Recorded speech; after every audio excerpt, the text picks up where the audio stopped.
Yo.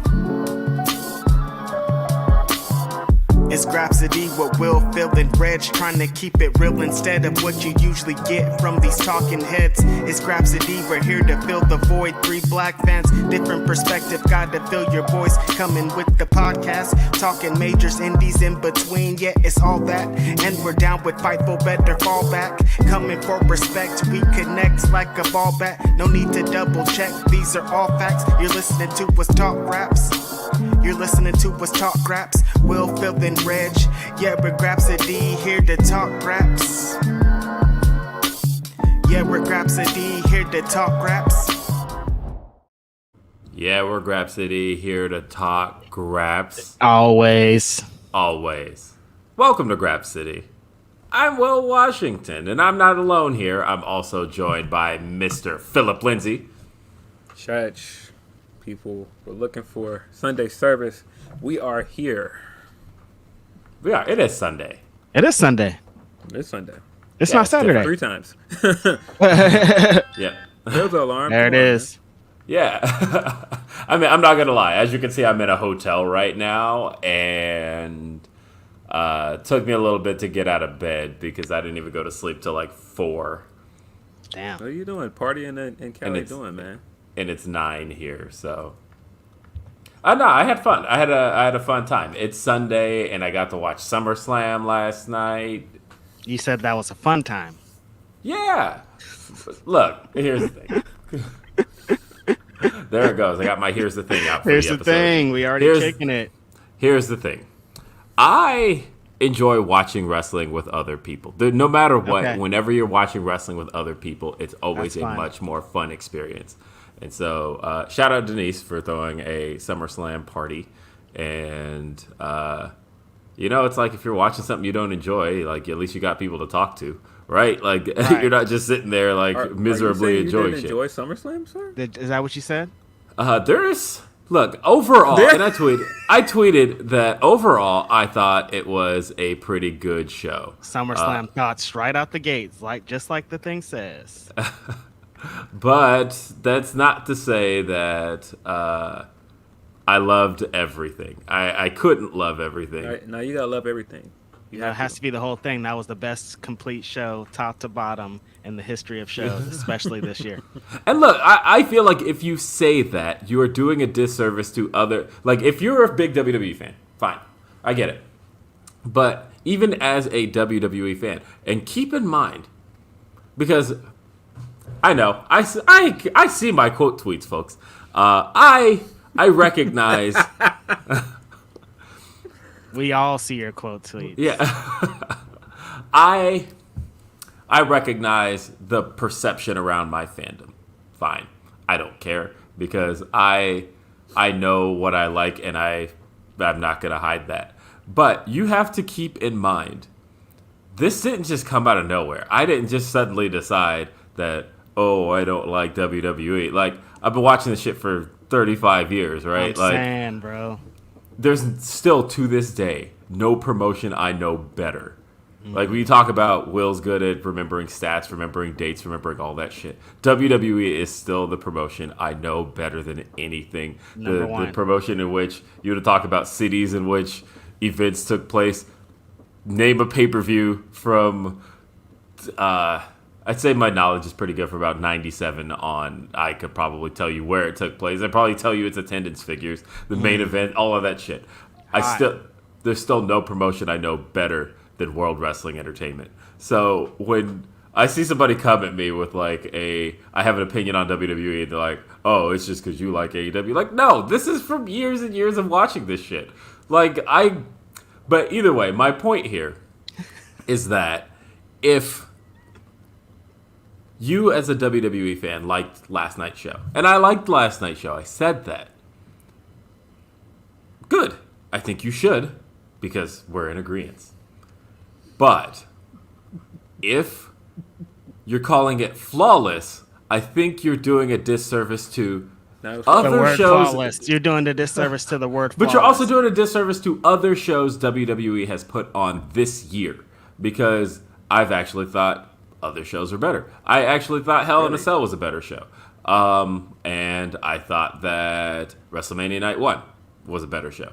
Fine. Yeah, I think and so that's the WrestleMania thing. Night 1 is their best show of the year so far. I mean, like I said, they've had some good shows this year, actually. I actually think so.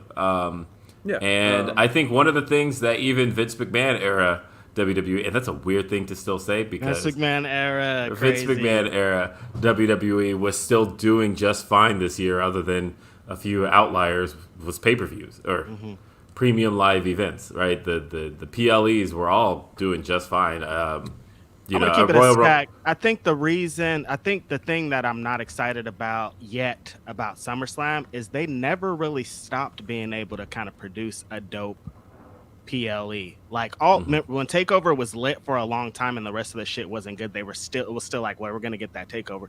When WWE puts on a big show, for the most part, it's gonna be some hit. Like it's like pretty. You can point out the ones where you're like, hey, remember that one show where it was fucking awful? But for the most part, like you're gonna get some shit. I never doubt that they could put together a dope show, a big show. It's the follow up. It's the next Raws. It's the SmackDowns. It's everything after in between that gets me. So that's what I'm interested in seeing from SummerSlam on.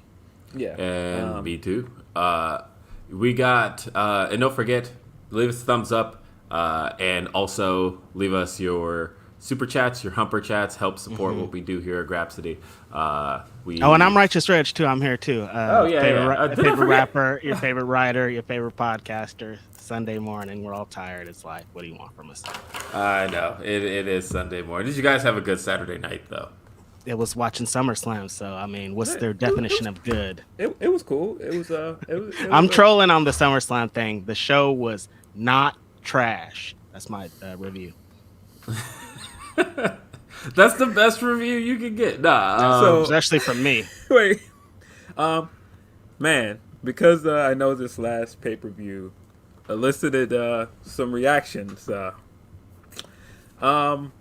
I think the thing that I didn't like about Money in the Bank is it didn't really feel like a big pay-per-view. Like it just felt like I don't know, like it felt like a B pay-per-view. And not even because like of the stadium switch, just because of everything. Speaking of the stadium switch, by the way, I guess I got some fun scoops on that this week. In that I learned WWE did not do their full-on due diligence when it came to that stadium switch, because apparently in having to switch from Allegiant Stadium to MGM Grand, there were certain things that they had ordered for the pay-per-view that they forgot to like switch and were like too big for an arena, and like they had to do some very last minute like when stuff showed up,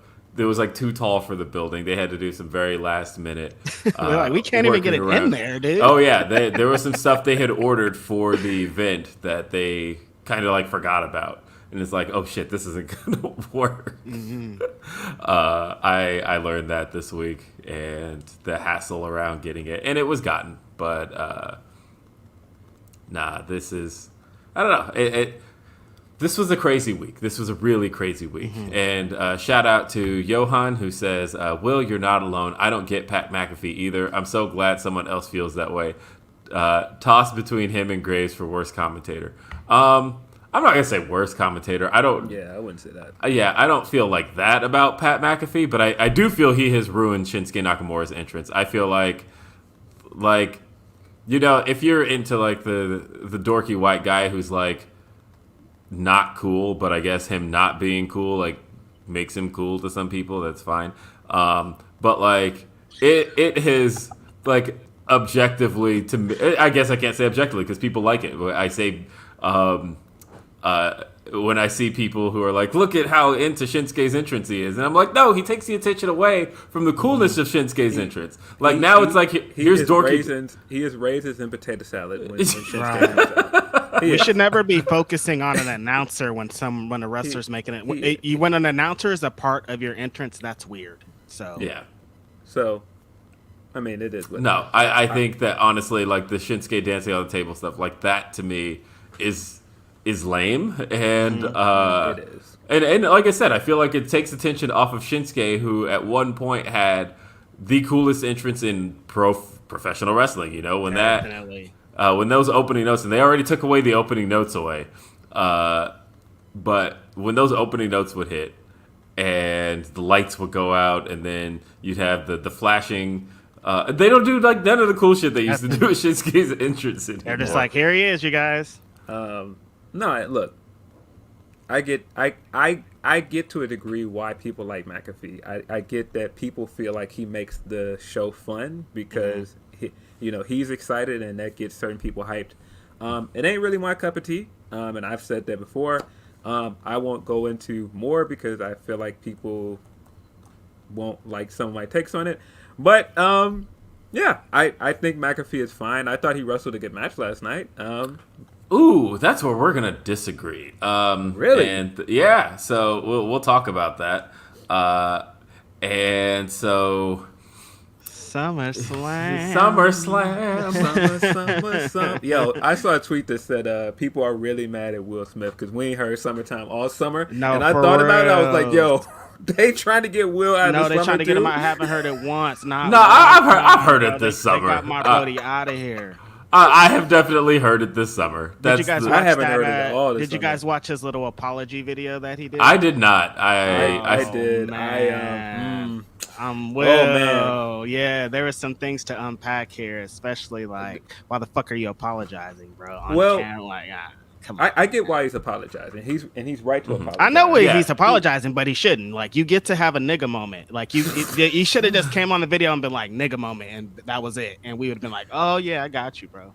But No. instead, we had to get this long, drawn out, I'm sorry, I missed my wife. Blah, blah, blah, blah. Chris Rock, call me again. Please call me back, Chris Rock. I don't know. It wasn't. I get it. I understand why he did it. It is the right thing to do. I think the important thing he said was the part where he was saying, like, Jada did not make me do this. People stopped saying that because people were trying to run with that narrative, and They were. I didn't think it was fair for people to be trying to throw this on her because he got out of his seat and made a poor decision. Now, do I still think a lot of this stuff around it is funny? Absolutely. I'm like, bro, at the end of the day, you slapped a guy.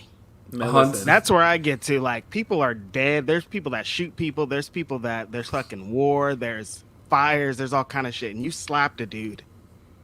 I mean, listen, like I said, I think the thing that has been bothering me since it happened is like, look, this was funny. I just want to laugh was at so it. funny, Like, yeah. why are you? The more people try and make it a serious thing, it's like, no, I'm just here for the jokes. I don't. You think wanna, Chris Rock is not on his tour getting all the jokes off on himself now? I think he's somewhere hot, bro. I don't think. I don't think he's No, making I that think big that's the thing he very much doesn't want to have associated with him. I get that. So Remember when he got slapped? Damn, you ain't gonna never live that down, bro. no, ever. you can't live that down. Not forever. But shout out to Will Smith and shout out to Chris Rock. I like both of those guys a lot. So I hope this doesn't I hope they're not like that. Will Smith, he's such a bad character. Get him a leather jacket and a motorcycle. Like, no, bro, he's okay. Just one bad moment.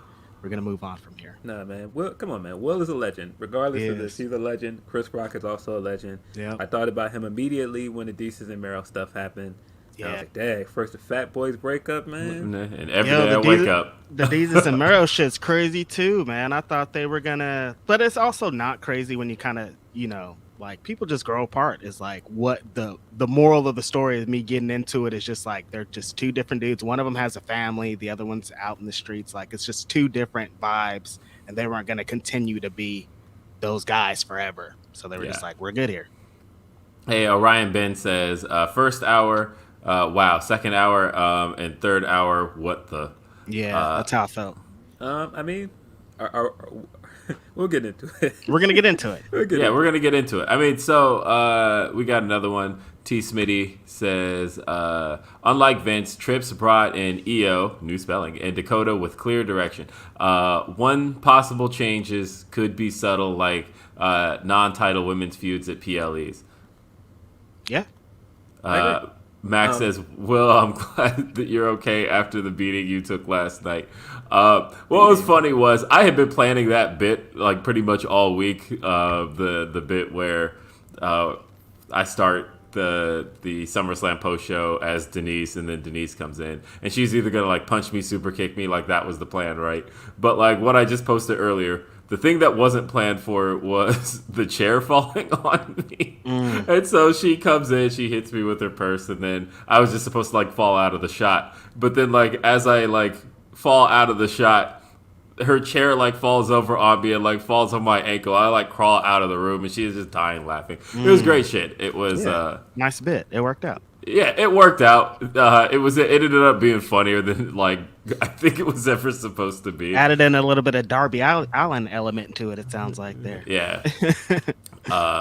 So it was fun stuff. There's fun things on the horizon. Yeah. Did you say why you're in a hotel at this moment right now? Yeah, I mean it's Denise's wedding day. She's getting married today, and here I am in beautiful Long Beach. Now, granted, I'm staying in downtown Long Beach, which means it smells like piss outside. But nonetheless, hey, shout out to the LBC, man. Yes. But summertime in the LBC. Let me hear you say, ooh. Play that song one time at least while you're in the LBC. That's how it goes. I know. Every time I'm here. This is... And you know what's funny? The first time I ever came to Long Beach, I came with my brother, and I forgot what happened. But it was enough for us to look up and go, so much drama in the LBC. Yeah, no, for real. Every time I've been to Long Beach, I'm like, we should probably leave, you guys. It's crazy out here. It's crazy in Long Beach. It's 1,000% drama in the LBC. Yeah, big facts, big huge facts. But it's been a good time so far. I'm actually gonna hit the actual beach, which is just right over here. Yes. And I'm gonna do that pretty much as soon as we're done here. I'm gonna just go chill. And love the beach. That's a great way to start your little Sunday and your whole wedding day at the beach, man. Only one way. Yeah, I'm like 8 minutes away from the venue anyway, so as long as I don't fall asleep for too long, I think we're good. Classic dad mode story. Yeah. Let a little bit of that sun hit you on the beach, right out. Knocks me right out like a box of wine. Hell yeah. Knocks me right out.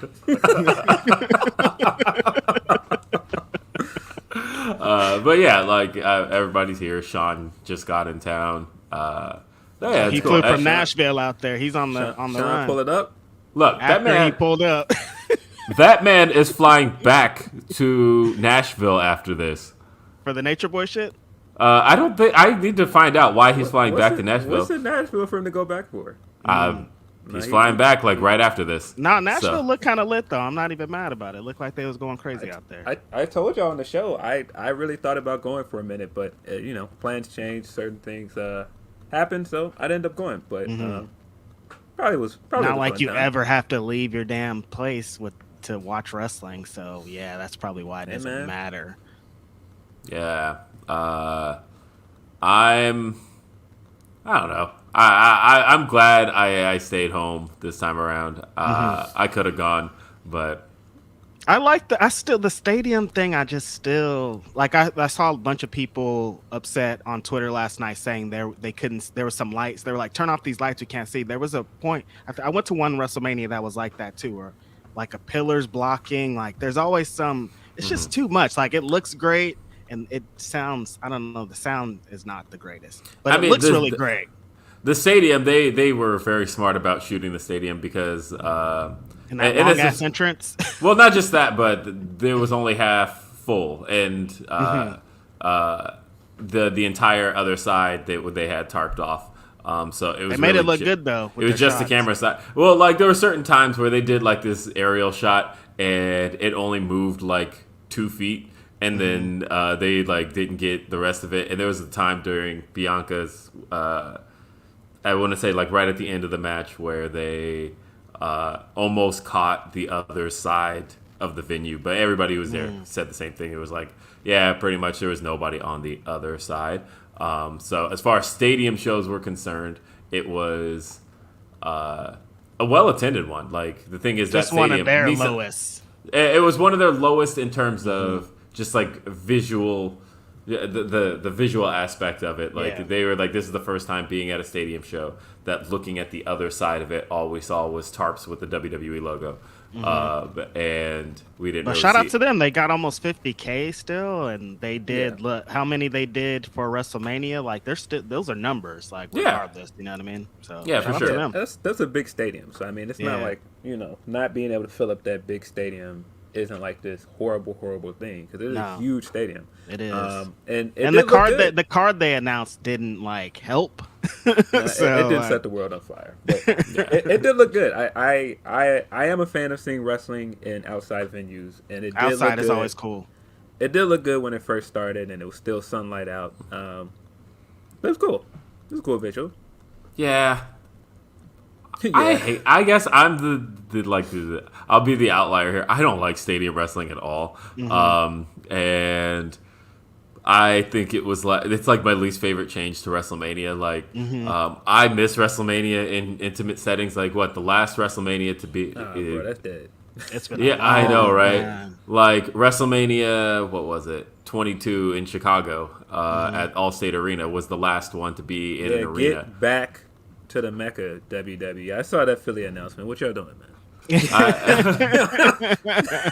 But like that was the last time, and the year before that it was at Staples Center, and year before that it was Madison Square Garden. Like they were doing the arena WrestleManias, and then they got a taste of Ford Field at WrestleMania 23 and have not looked back. They were like, we are going, baby, all the way to the top. Stadium shows. And like I feel like it makes for a cool visual, especially the aerial shot, right? Like that's a really cool thing where you can do the pyro and you can do it all across the top, and that's exciting stuff.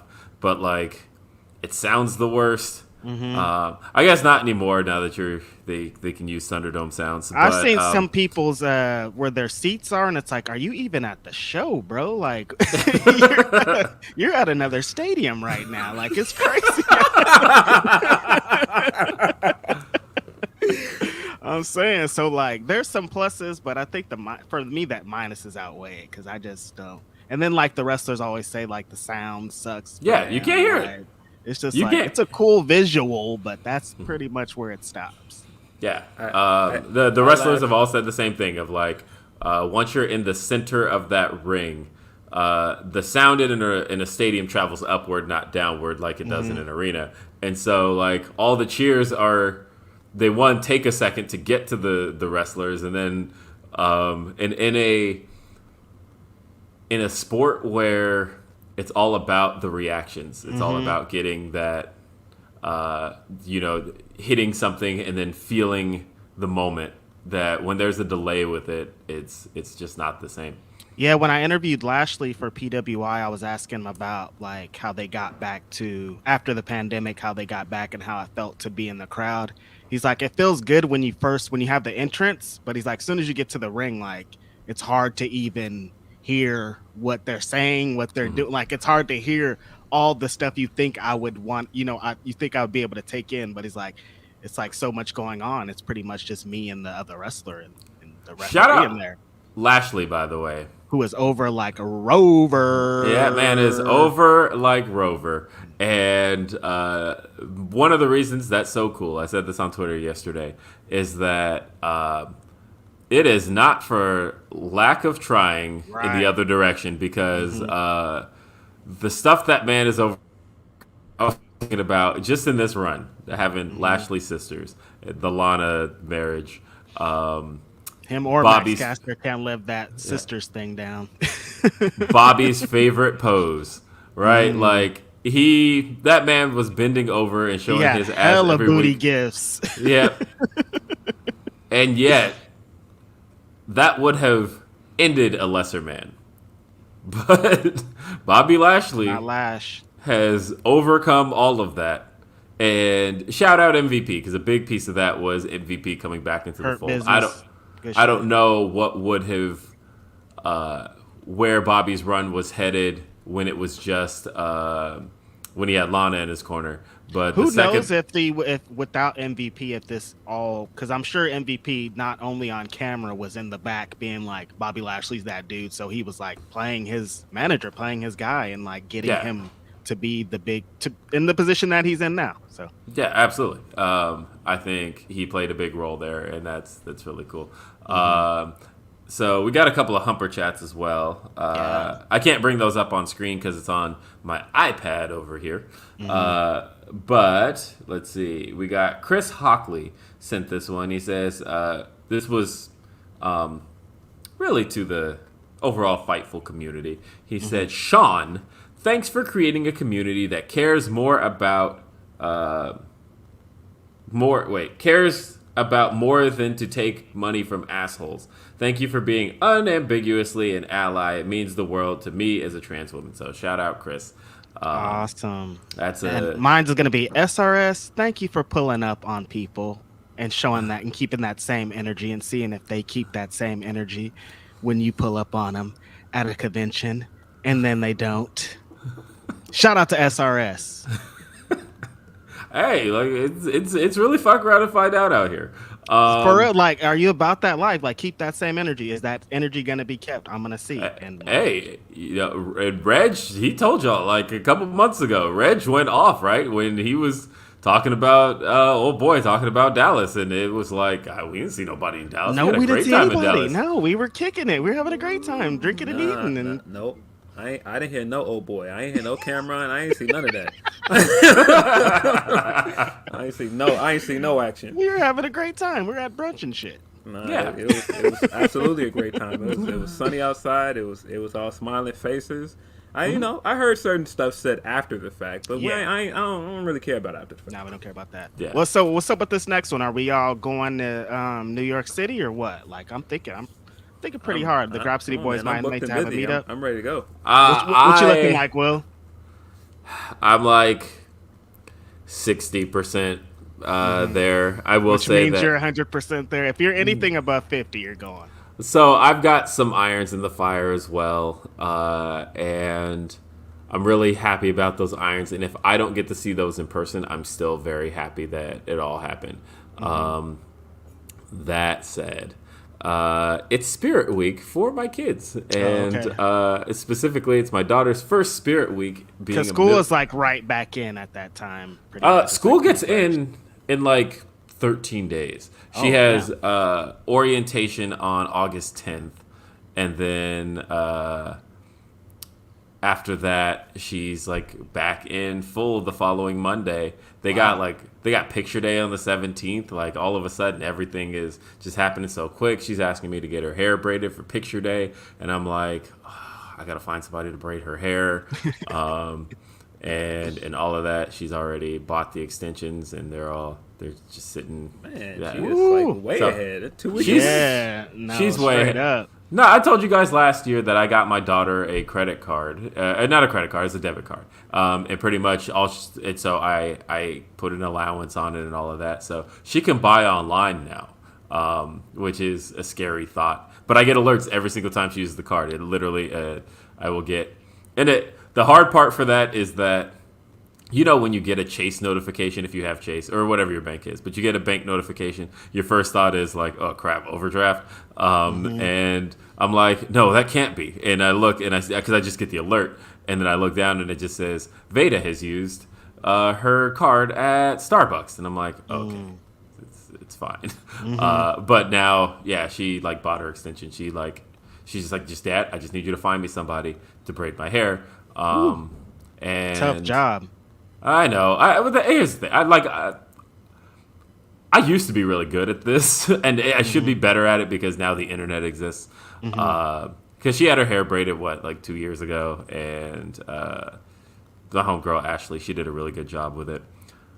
I used to have braids. People know that about me. And it was a struggle to find somebody to do it. Because at the time it was just fine girls around school to do it. That was part of the reason to have braids back then, man. That was absolutely the reason. Are you kidding me? To have two thighs around your head? Yeah, no, that was entirely the reason to have your hair braided in high school. That was the game. That was the scheme. But at some point, I realized that it was more hassle than it was worth, and that was why I cut it off. Well, after you get out of high school, then you're like, well, who's going to do it now? But in high school, if you could find a high school girl to braid your hair back then. That was it. That was like the moment. I'm like, I'm touching a thigh. This is an introduction. Get your hair braided. It's a tip. Yeah. Nah, that's what Mario was talking about. Won't you braid my hair? Yeah, no, that's what that. Yep, that was what that was all about. Mm-hmm. I got a couple more. We got.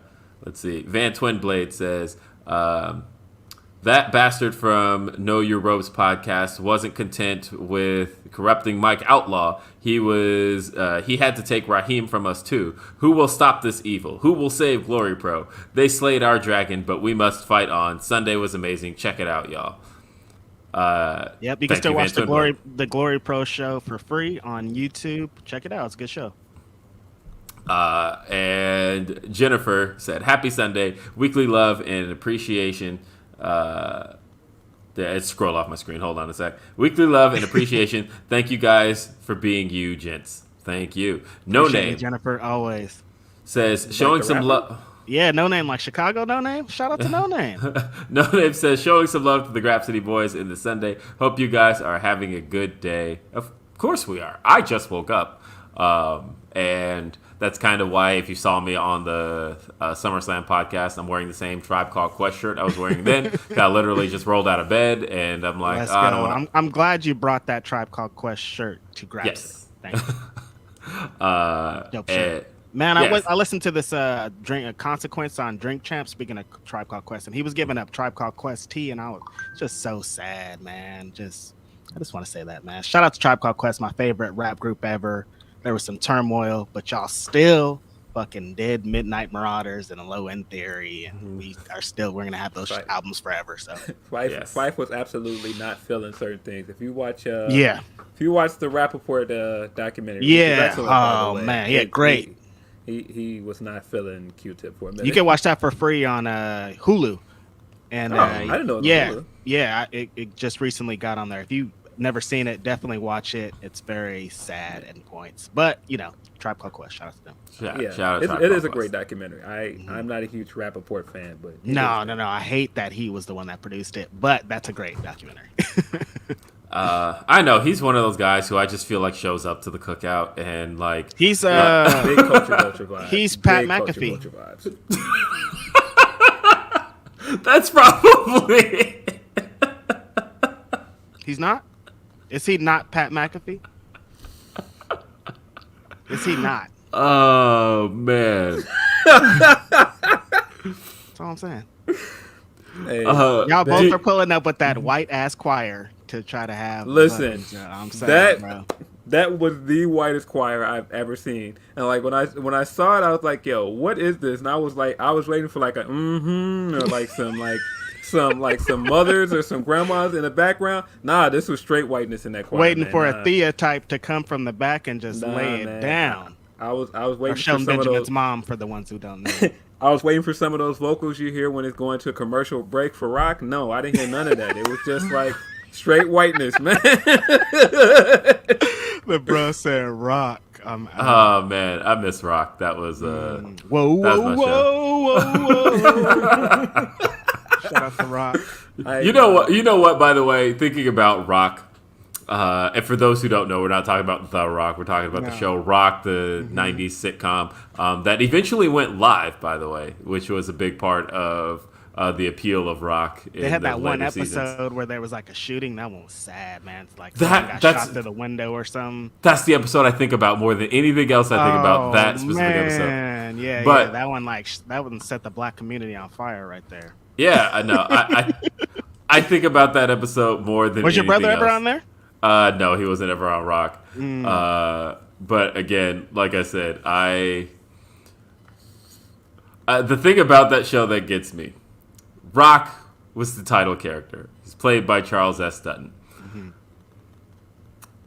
That man was only like 33, 32 this show. And I'm like... I just saw a crazy one of those, did you know, he went to jail at 16 for murdering a guy. Yo, what? And he got out at 25 and it was like an in self-defense type thing. Like him and the guy got him and the guy got Him and the guy got in a fight, and the guy ended up dead. And so he went to jail from 16 to 25. And then when he came out, we got robbed. All right, I guess he was a little bit older. He was late 30s when he did that show. But he looked like he was like, like he looked like an old man. Not like I know, right? And like, that old I guess it just feels weird thinking about the fact that I'm approaching the age that Rock was, and I have a hard time wrapping my head around that because I watch that show every week. I like it. The episode you just brought up. I think about that episode. Like, that haunted me as a kid. Of like, the 90s gave me such a fear of drive-by shootings. I'm saying that awful. If there was like a slow pulling up car in the 90s, I was running for the hills. Yeah, because I didn't know what they were about to do. But it's sad that we would play. That was a game that eventually became a game. Like, a car is coming, like you run and hide behind a thing. Like, it was a game, but like, this is a trauma game now that I think about it. Like, we're running from drive-bys, bro. This is crazy. That was the thing, though. Crazy kind of life that black people go through. I'm sure Philip Lindsey definitely knows what we're talking about here, man. Woo. Yeah, so now you're around that age, man. You gotta start pacing back and forth in your house and doing it. Yeah, you gotta like get Rock, man. You gotta give the reaction shots now. You gotta get some slacks and a leather jacket. Like, you gotta just like you gotta get that going. You know what though? Because I'm at that age now where like every conversation I have with my kids is like a life lesson. Yeah, some slow sad music starts playing in the background. No, but you know what, though? I gave my son some advice the other day, and I realized that this is, like, the advice that I have to remember for myself as a podcaster. And if you are a podcaster as well, I highly recommend this. But I was talking to my son, and I was like, son, you don't have to know everything. But you should always know what you're talking about. New Grapsody segment. Will Washington's dad gems. I was fire, baby. Like, look, you should always know what you're talking about, and all that means is that, like, if you don't know, shut the fuck up. Like, that's it. Like, you don't have to. Sometimes you don't have to speak on shit that you don't understand. It's okay. Are you new to the internet? No, this is the internet where people feel like they have to speak on everything. Yeah, and it's like, I have an opinion now. You don't have to know everything, but you should always know what you're talking about. Was my advice to my son, and I'm gonna remember to hold on to that as a podcaster. That sometimes it's alright to shut up, man. Listen, shutting up is mad underrated, bro. Like, sometimes it's alright to shut up, man. Speaking of, did you guys see that little quote from Bryan Danielson? Which one? Where he said he was talking about Vince. There's a quote from Bryan Danielson. Speaking of shutting up, you could have just. He said no comment, and then he proceeded to comment. No, stop at the no comment, Brian. What are you doing here? Well, here's the thing, though. I think people that have a relationship with him, I get it. Like, and they want to speak on their relationship, yeah. Yeah, I get having, like, a personal relationship with him and wanting to be grateful to him. But I just think, like we said before, like, it ain't the best timing for that. Now it's just not the time. No, now is especially not the time. Okay, so that'll be the starting story here. Because we haven't necessarily gotten to talk about the updates. It's been a long week. We talked about Vince retiring on the last episode of Grapsody. We did not talk about the fallout of that. So Friday was announced that Vince was retiring. He tweeted. And then, he retired in a tweet. Of course, we all had head scratches about that because Vince McMahon retires in a tweet. That don't sound like Vince. Right. Vince had a funeral for himself. Vince McMahon absolutely would, or he almost had a funeral for himself. He did a 10-bell salute for himself. Yeah. This is not a man who would go out in a tweet. Was never going to happen. And then on Monday, WWE revealed, because they released their quarterlies, and they revealed that there was $14 million that should have been reported. That was this week? Oh, my God. That was this week. Yeah. That was Monday, right? Yeah, and they'd have to adjust financial statements. My understanding, because I feel like I've heard a lot of people say, "Oh, Vince spent company money." I don't believe he spent company money. My understanding of it, and again, this is one of those knowing what you're talking about kind of things. So if I'm misspeaking, please correct me. But it was more so that it was his personal money, but it benefited the company, and so therefore it needed to be reported. Right. And so because them not telling on the company benefits the company. Them signing so NDAs so it doesn't to the company. So it doesn't matter where the money came from. Right. If and we were having a big talk about that in the barbershop. Again, it was big barbershop talk, and it was one of the things that was asked was does this. Because I don't know, the owners were kind of talking about, is this one of those things where, if I went and exchanged sexual favors with like an advertising consultant and we got like free advertising as a result of it, do I need to report that? And it was like, I mean, if we're publicly traded, kind of. Like there actually was. It's kind of a wild scenario. Yeah, I know, that's a wild scenario. Yeah. Oddly enough, there was a lawyer in the shop, and so we had some great conversations this week. I love the barber shop because it's so random. Like randomly a basketball player will be. It's just like that's just how. No, we had. It was a fun time. No, we talked about the fact that because there was a lawyer, and again, it's a black barbershop. Mm-hmm. Black people get to have great conversations with each other, and I always love seeing black attorneys. He's a black business lawyer, and so he's always good about just giving everybody in the shop advice, just like legal advice. Everybody always has questions for him when he's in the chair. Everybody's like, "Hey, so let me ask you something. If I hypothetically, maybe giving it up, let's say I hypothetically happen to show up in some shoes that I may have like." Found on a truck. What would happen? Yeah, it was like little shit like that.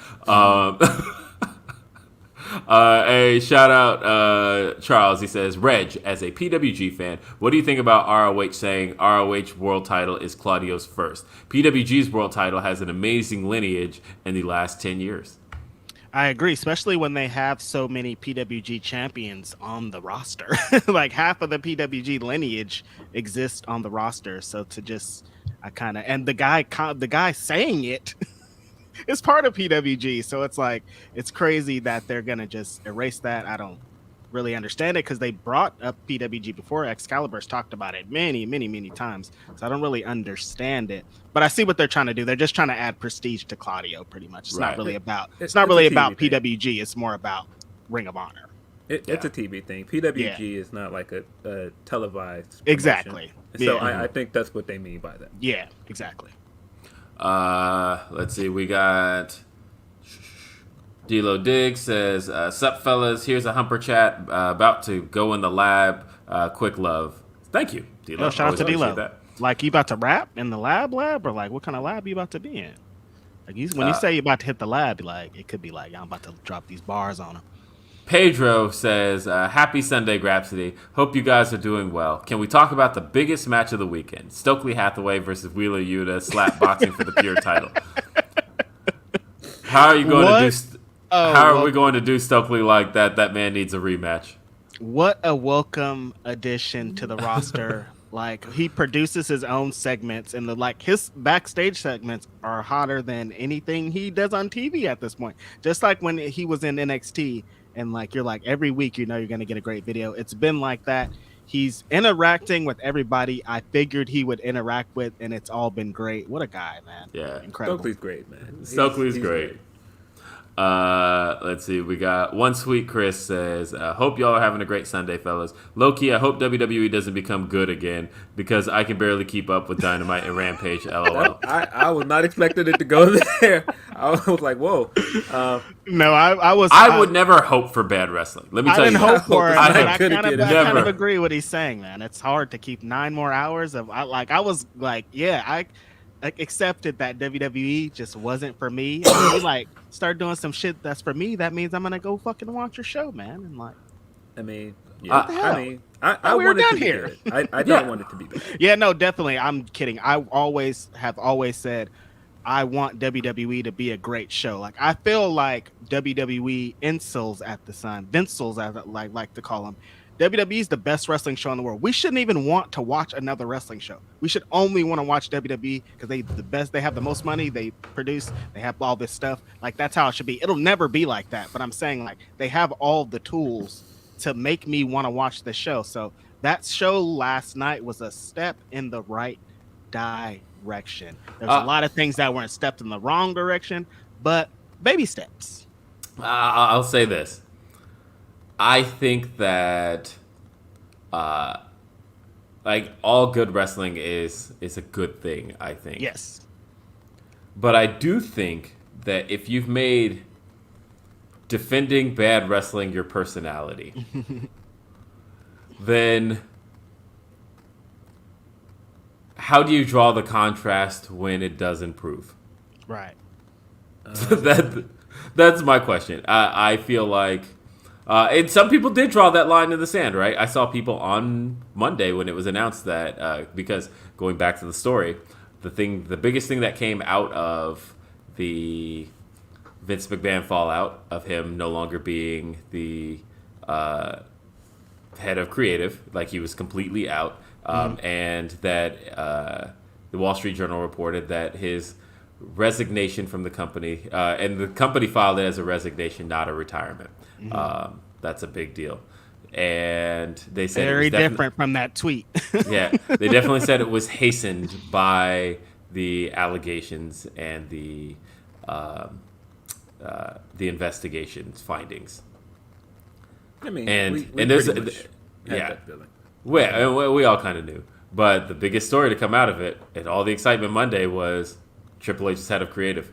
Triple H, for the first time in your lifetime, you now know a creative WWE that is, like, we talk about writers in WWE, right? There's always been head writers. In 2000 they had Chris Kresge, and there's been Brian Gewirtz, Stephanie McMahon. They've had head writers. They've had a lot. It's most recently been Bruce Pritchard. They've had guys who headed creative, but at the end of the day, there's only been one booker. Yeah, which is Vince McMahon, the man.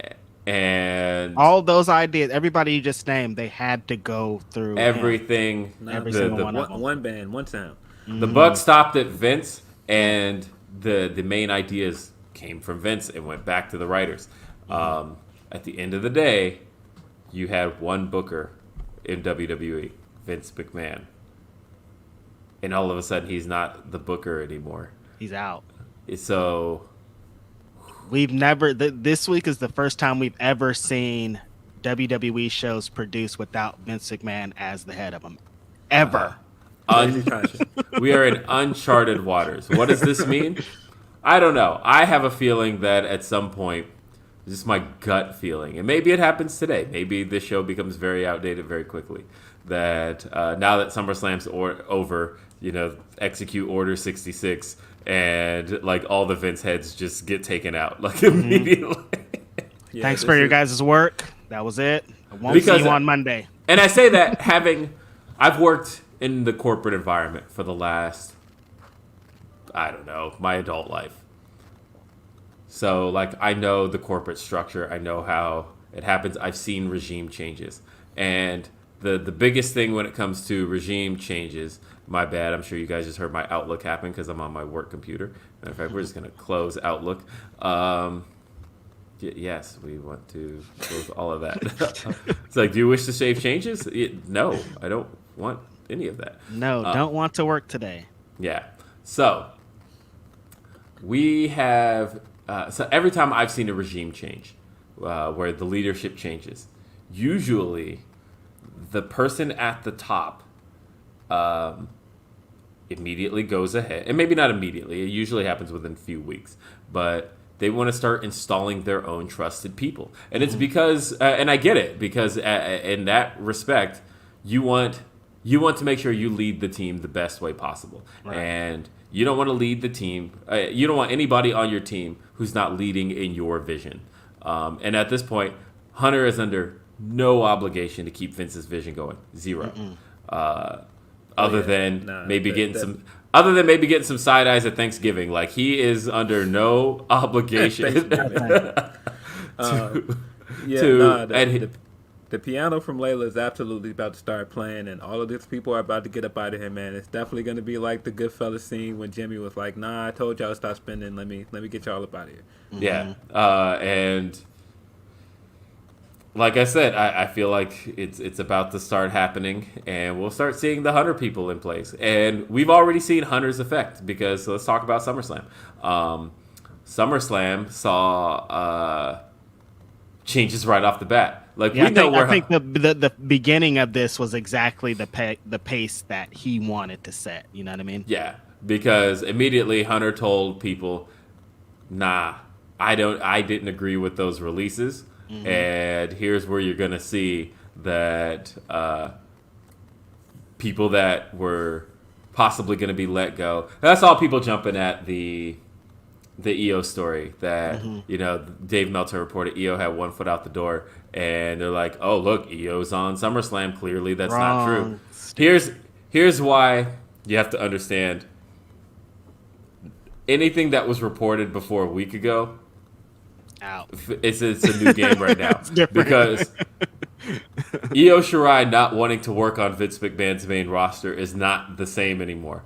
This is a completely different ball game, right? Like, well, I don't think it's that she didn't want to work there. I think it's that they didn't have plans for her, because she wanted to be on the main roster. Yeah, but either way, whatever it was, the fact is things have changed now. The idea of where Johnny Gargano's going, that is now all those changed. Up in the air. Everything has changed. I think even before that on the show, though, he showed with the Bianca. First of all, having Bianca and Becky start the show. And then there were a lot of people that were saying, oh, Bianca should beat her in 26 seconds, which is like, it's not like a revenge thing. That's stupid. It's like, do this match that they did. So he got Bianca over the person who people said he didn't let win the big one in NXT.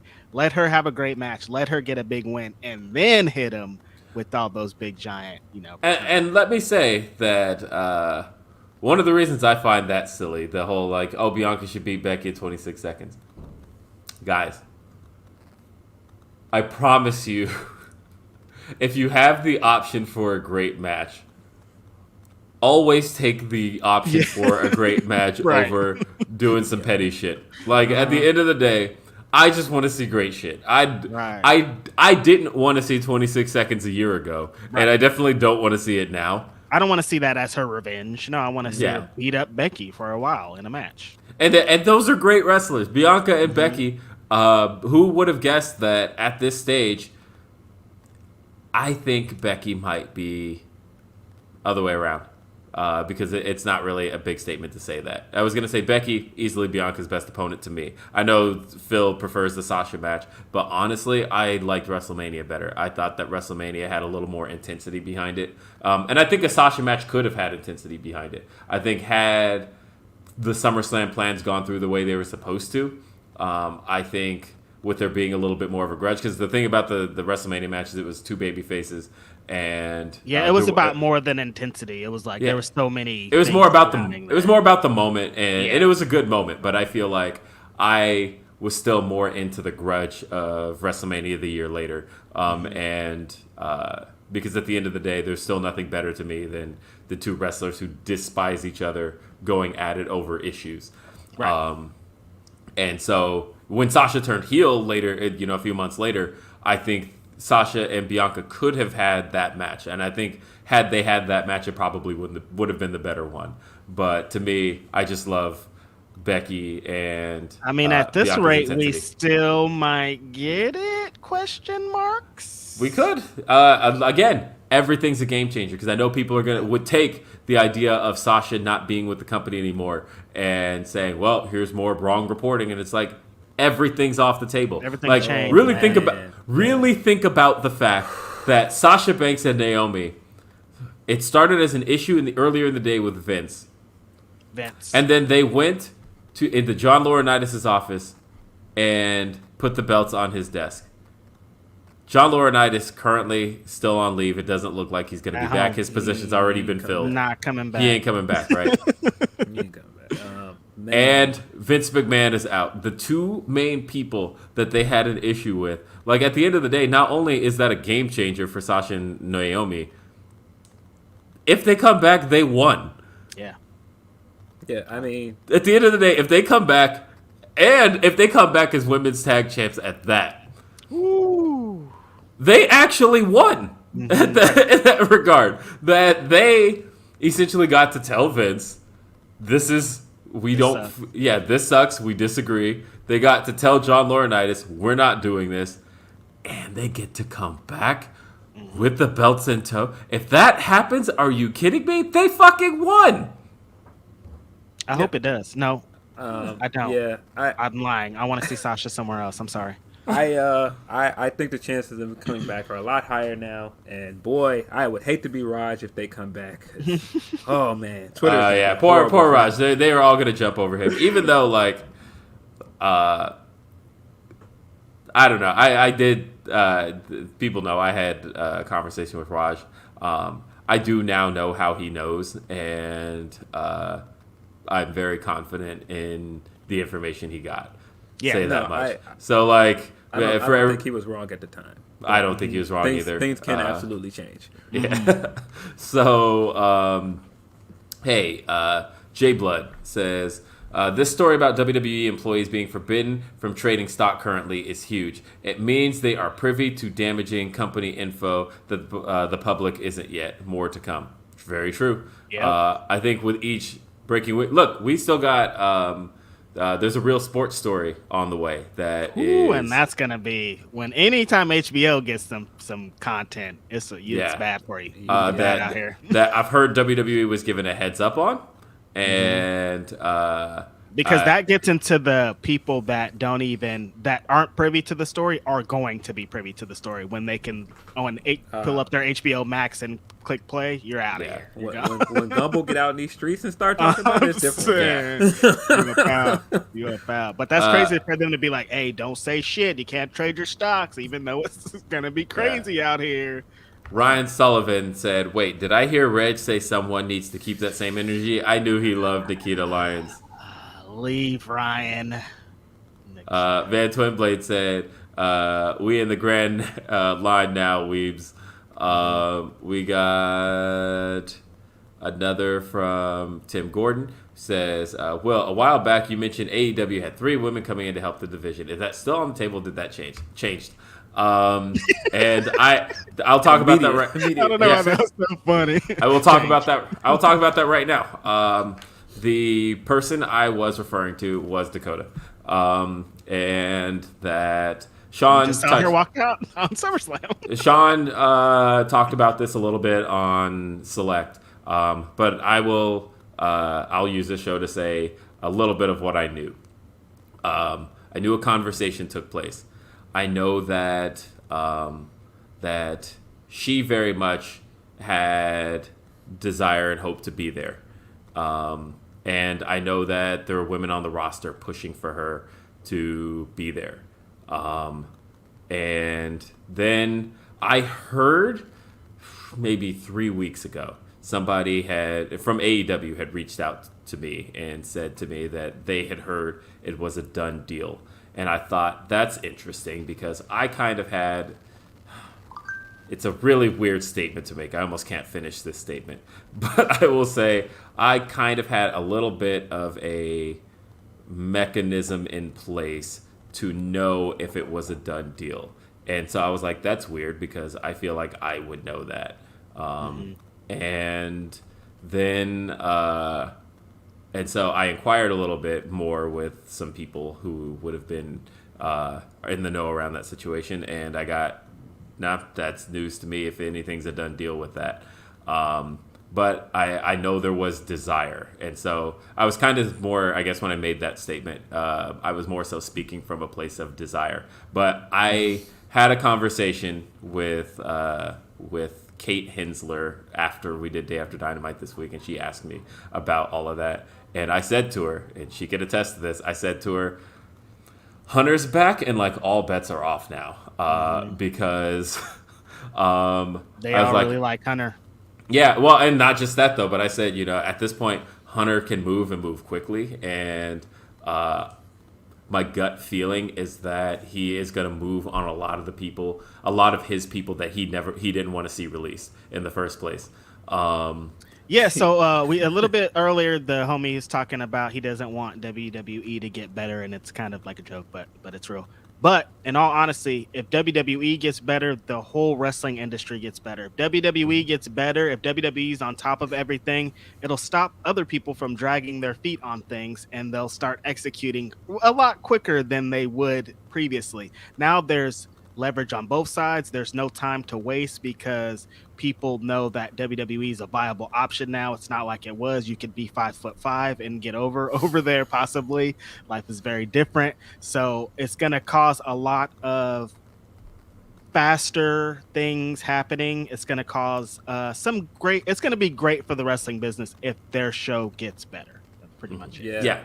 And I immediately imagine Triple H playing Desires when he was like, "No, we gotta get Dakota back in." Man. Straight up. Yeah, you got Desires. You got to get back over here. I should put you over here. Like, what you doing? You can't go over there. I said on Thursday, I thought something like that would happen because of the fact that, again, we know who Hunter's people are. We know that Hunter did not feel like Hunter was never going to feel like he wasted time in NXT, right? Like, he never wanted to feel that way. Right. And his biggest frustrations were that I spent time on somebody who the company ultimately decided wasn't for them. And so that people who were built up in NXT that ultimately got released, Hunter's he's gonna go for those people. He is, if they're not already snatched up, if they're not already signed, Hunter's gonna try again. I would not be surprised to see Cross back. Right. He put Cross over everybody in his on his TV show, right? He was having Cross squash top guys. Like, that's how much he liked that guy. So I wouldn't be surprised to see Cross back. Not one bit. Yeah, and Cross back with the entrance in tow, with Scarlett, with everything, like, not with some dumbass mask. Like, he's gonna bring in Cross, right? Like, Hunter would have kept Keith Lee. He would have figured out something for Keith Lee. I don't think Hunter would have let Swerve go. I think that nope. I feel like there's a lot of people who, if they're not already snatched up, if they're not locked in to deals right now, there's probably already been a conversation. You see what that interview Tommaso Ciampa did earlier this week, where he was talking about Johnny Gargano, and he was like, the block is hot over here. It's like he's going to be somewhere in wrestling very soon, pretty much, because it's lit over here. Hunter got his people. We know what NXT Black and Gold, or whatever they want to call the era of Hunter, was. We know what it was about. He likes 2 out of 3 falls matches that are 45 minutes. So it's probably pretty soon Johnny Gargano might be back over here. Yeah. Do you guys feel like if Johnny Gargano goes to WWE, he'll be in a better position than if he signed with AEW? Yes. I think he would be in a better position than AEW, but if he went to ROH, I think he'd be in a better situation than ROH. That's just my personal opinion. I think he'd be ROH champion. Yeah, but I think people that want to see him on TV and have all of like the presentation of WWE, that will be better for some people. Okay. For personally, what I would like to see Gargano do, I would like to see him go to ROH. But you know what, though? The thing that I'm excited about more than anything is, look, I can't give NXT 2.0 a chance. It's just not for me, right? But and I've seen people say, NXT 2.0 is not going to change. It's going to change, guys. And the reason it's going to change now, probably not presentationally. Maybe they still keep the Nickelodeon set, and that's fine. And maybe turn the lights down a little bit. It's just turn so them down. Bring the dimmer down a little bit. Because honestly, I didn't like how dark NXT Black and Gold ultimately got by the end with like the skulls and all that shit. Like that stuff was not for me. Right. I think. Hold on. What? Keep going. I gotta look up something because is that real? I don't know what you're talking about. Nah, I'm curious. Keep What's talking. happening? Keep talking. Okay. They're about to get rid of NXT and Living Color, is what. Yo, it is real. Bill Russell just passed away. Oh no! Damn. Wow. Damn it! Damn. 88 years old, man. Rest in peace. Legendary figure right there. Yeah, legendary figure. NBA logo. Oh, man. Sad day. Yeah, sad day. Rest in peace to Bill Russell. I know. I gotta text my dad. Live on air, Grapsody. Damn, man. Yeah. What a guy, man. Yeah, we'll text my dad real quick. Because I feel like that's an important one. He has given me Bill Russell lessons my whole life. Because that's who he grew up with. Wow. That's sad. One of the OGs of OGs. When you talk about OGs, that's the OG that you're talking about. If you're talking about NBA, like he's always, when they were like, oh, the best ever is like now our generation is like, oh, Jordan and LeBron. The old generation is always like Bill Russell. They ain't have nothing on Bill Russell. Like he's one of those guys that was in the streets, and he'll fuck you up too. One of those guys, just like an old school, strong arm. Nah, man. Black Boston legend, bro. He wasn't having it with those racist folks. No way. Get a 2-piece and a biscuit if you run down here. Yeah, nah. Shout out Bill Russell, R.I.P., NBA legend. That. Wow. Yeah, then that was real. No, I didn't even know what I was talking about. I was talking about NXT. I was just saying that the whole reason for the NXT revamp was to revamp the vision of NXT. And I saw, when I said that on Twitter, I saw people responding that, no, NXT won't change because it's still about building up the future and developing, and NXT Black and Gold wasn't. That's not true, by the way. I don't know where that idea comes from, that NXT Black and Gold was not, ultimately, the bottom line wasn't to have a next generation of wrestlers. It was just that the biggest reason for the shift was that it was more that the main roster at the time didn't see what NXT Black and Gold was building as the future. They didn't see it was just two clashing visions. It was like Hunter was signing these guys, making them the stars of NXT. Then the main roster will call them up, and then Vince would be like, this isn't gonna work, and then they'd be released, right? And so it was just this constant cycle of guys not working from NXT to the point of where there was this perception that people were remaining in NXT forever and that Hunter was just building a super indie. Mm-hmm. But like the intention was always for those guys to be main roster guys. I've talked to people from NXT who went from the indies to NXT and stayed in NXT a while, and everybody said the same thing. NXT doesn't pay. Nobody's intention is to stay in NXT. Like NXT is supposed to be the stepping stone to figuring out your TV presentation and then get to the main roster. Nobody signed with NXT with the intention of staying in NXT. Everybody who signed with NXT ultimately had goals. Get paid. Wants to get paid, wants to travel, wants to have the wrestling experience. That is the goal of signing with NXT. And the coconut loop was not. But how can you say it hasn't built up new stars? Like, I mean, Becky and Bianca just had a great match. They're both NXT alumni. What? I mean, because people were like, the last couple of years of NXT were just meant to just please internet fans. But no, everybody in NXT was meant to go to the main roster. They were just clashing visions. And so what I see now, and the reason I think that there will be the change, is that now we know what the main roster's vision is. Maybe we don't know directly, but we know because Hunter made excuses too. Hunter would be like, well, we had NXT serves a certain audience, and there's a certain audience that cares for seeing the development of wrestlers, and then there's the mainstream audience, and that's WWE, that's Raw and SmackDown. But also, I think he knew how to say company bullshit. But like ultimately, just as WWE was designed to serve one guy, and that was Vince McMahon, it served what he wants to see. And it's up with AEW. Like, we know AEW is catered to Tony's taste, right? Yes. And like ultimately, we have seen what Hunter's taste in pro wrestling is, and we've already seen traces of it. Talking about SummerSlam, this opening match was a phenomenal match. Mm-hmm. But then the way the moments played out, I will say,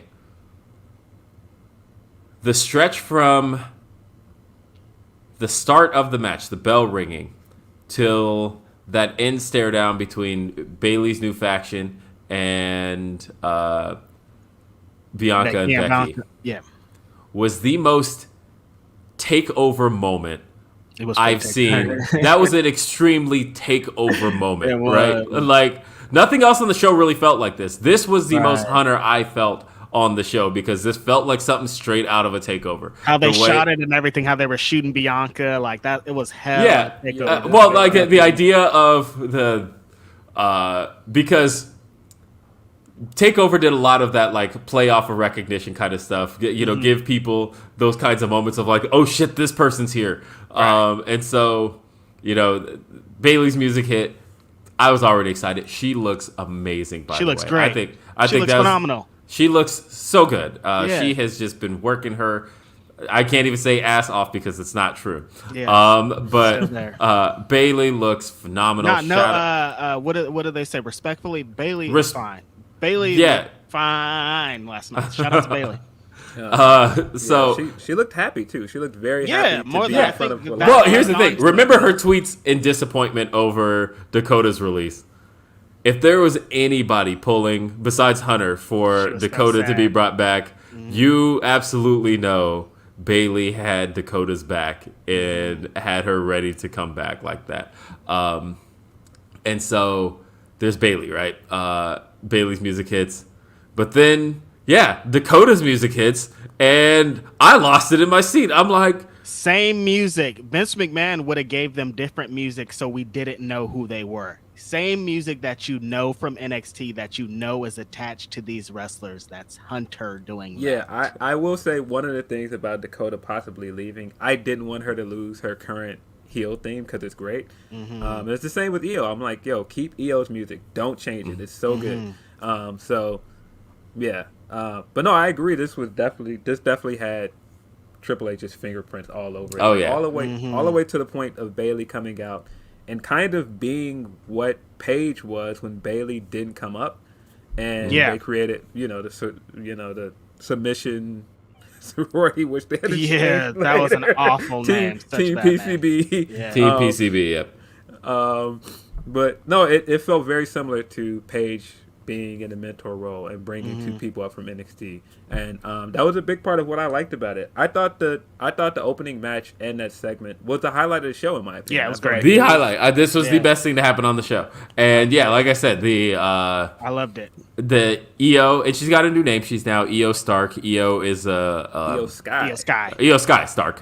Sorry, I was thinking Gunther Stark. Back when that was the thing. Io Sky. Call him Gunther Stark anymore? It seems like they just are. No. That was just the trademark they filed, but he's just Gunther. But I had the Gunther Stark thing because that was the name that they that they had in mind. But Io Sky. She's now Io Sky. And I'm not mad at it. I'm not mad at the name at all. It's not bad. Yeah. It's the only thing that I don't like about it is WWE seems to be doing this thing with Japanese wrestlers where it feels like they have to spell their name the way it's pronounced to not confuse people. Because they did it with Saraya as well, and it's like, no, you could just pronounce it right on air, and the fans will get used to it, and they'll pronounce it correctly. You don't have to treat your fans like they're stupid. Worked with Asuka, exactly. Yeah. I don't know anybody who says Asuka. You don't hear fans chanting that. Like, you say it. Kurt Angle straight up said it on TV once. Yeah. You let people, you say it one time, they're gonna get it. Just say the name correctly on commentary. I will say that Io Sky is definitely, like, I get the changing of the first name because I feel like because like WWE even accidentally trademarked the wrong name the first time when they trademarked Lo Shirai because it was because whoever makes the trademarks isn't a wrestling fan. They're just it was more so because when they were filling out the forms, I think somebody just happened to see it and thought it was a lowercase L and not a capital I, and Come on. And so, like, with WWE, like, when that trademark went through for Lo Shirai, like, it was clear. That's one of those names. That first name is probably one that you have to explain to people. And I think they probably don't even want to deal with that. So it's like, just add a Y just so people know. I think that is understanding I get. Sky, I don't know, is way too common because, like, we already have, like, Velvet Scorpio. Sky over the year. We got Scorpio Sky. We got Sky Blue. I don't know. I have just... That's a little too common for me as a name. And I feel like Shirai would have kept... You know, I think having unique identities is one of the best things wrestlers can have. Something where it's identifiable. You can Google them. You know who they are. And it's not like there's anybody else named Io Sky. But I still feel like... Yeah, and I mean, look, here's my thing. But the internet jumped on Corey Graves because they thought he just had her name wrong. Yeah, I was assuming at the time, like when he was saying that it was a name change, I was just waiting for it to be official. Right. But no, I do think like Io Shirai has history behind it because like she had like a pretty iconic career with Stardom, like all the way to the point when IWGP Women's Championship was announced. I was like, "Yo, that's Io's belt. Like, it should be her belt." You did put that in our group chat. That's funny. Just because of her history with the company and everything, like that should be her belt. And so, on some levels, I do want her to still be Io Shirai, but also when you mention things like they tried to trademark it incorrectly and then in the spelling change. Io might have looked at that from afar. Oh, y'all don't have that trademark? Yeah, change my name. Keep my name over here. Y'all playing over there. Yeah. Playing with my name. Mets fan for life says, Freddie Prinze Jr. called Triple H a petty Betty on his podcast when it comes to CM Punk. Do you think this affects Cody in any way? No. I think wish it would. I'm just kidding. I love it. Nah. What? Drama. Come on. We love drama. No, yeah, Oh, no. What's wrong with you? JJ says, off topic, but hey, guys, last week you were talking about people Will has interviewed. Think it's time he told the Batista story. Look, man, that is something that I am trying to live past. I interviewed Batista, World Heavyweight Champion Batista, back in 2007. Big Dave. And at the time, I was not a Batista fan. And so... Because you're a little Mark boy. None of us were in 2007. Yeah, so I had kind of laid out a question. And I tried to phrase it kind of as diplomatically as possible because everybody was like on the show, I was constantly at the time was just like, Batista sucks, I don't like Batista. And then people are like, when I announced the interview, people are like, how are you going to interview Batista and not be, not be the critic you are? So I was like, okay, I'm going to find a way to diplomatically word a question and see how it goes. And so I had asked Batista how he responds to his critics such as myself. And let me tell you, the WWE handler jumped on the call.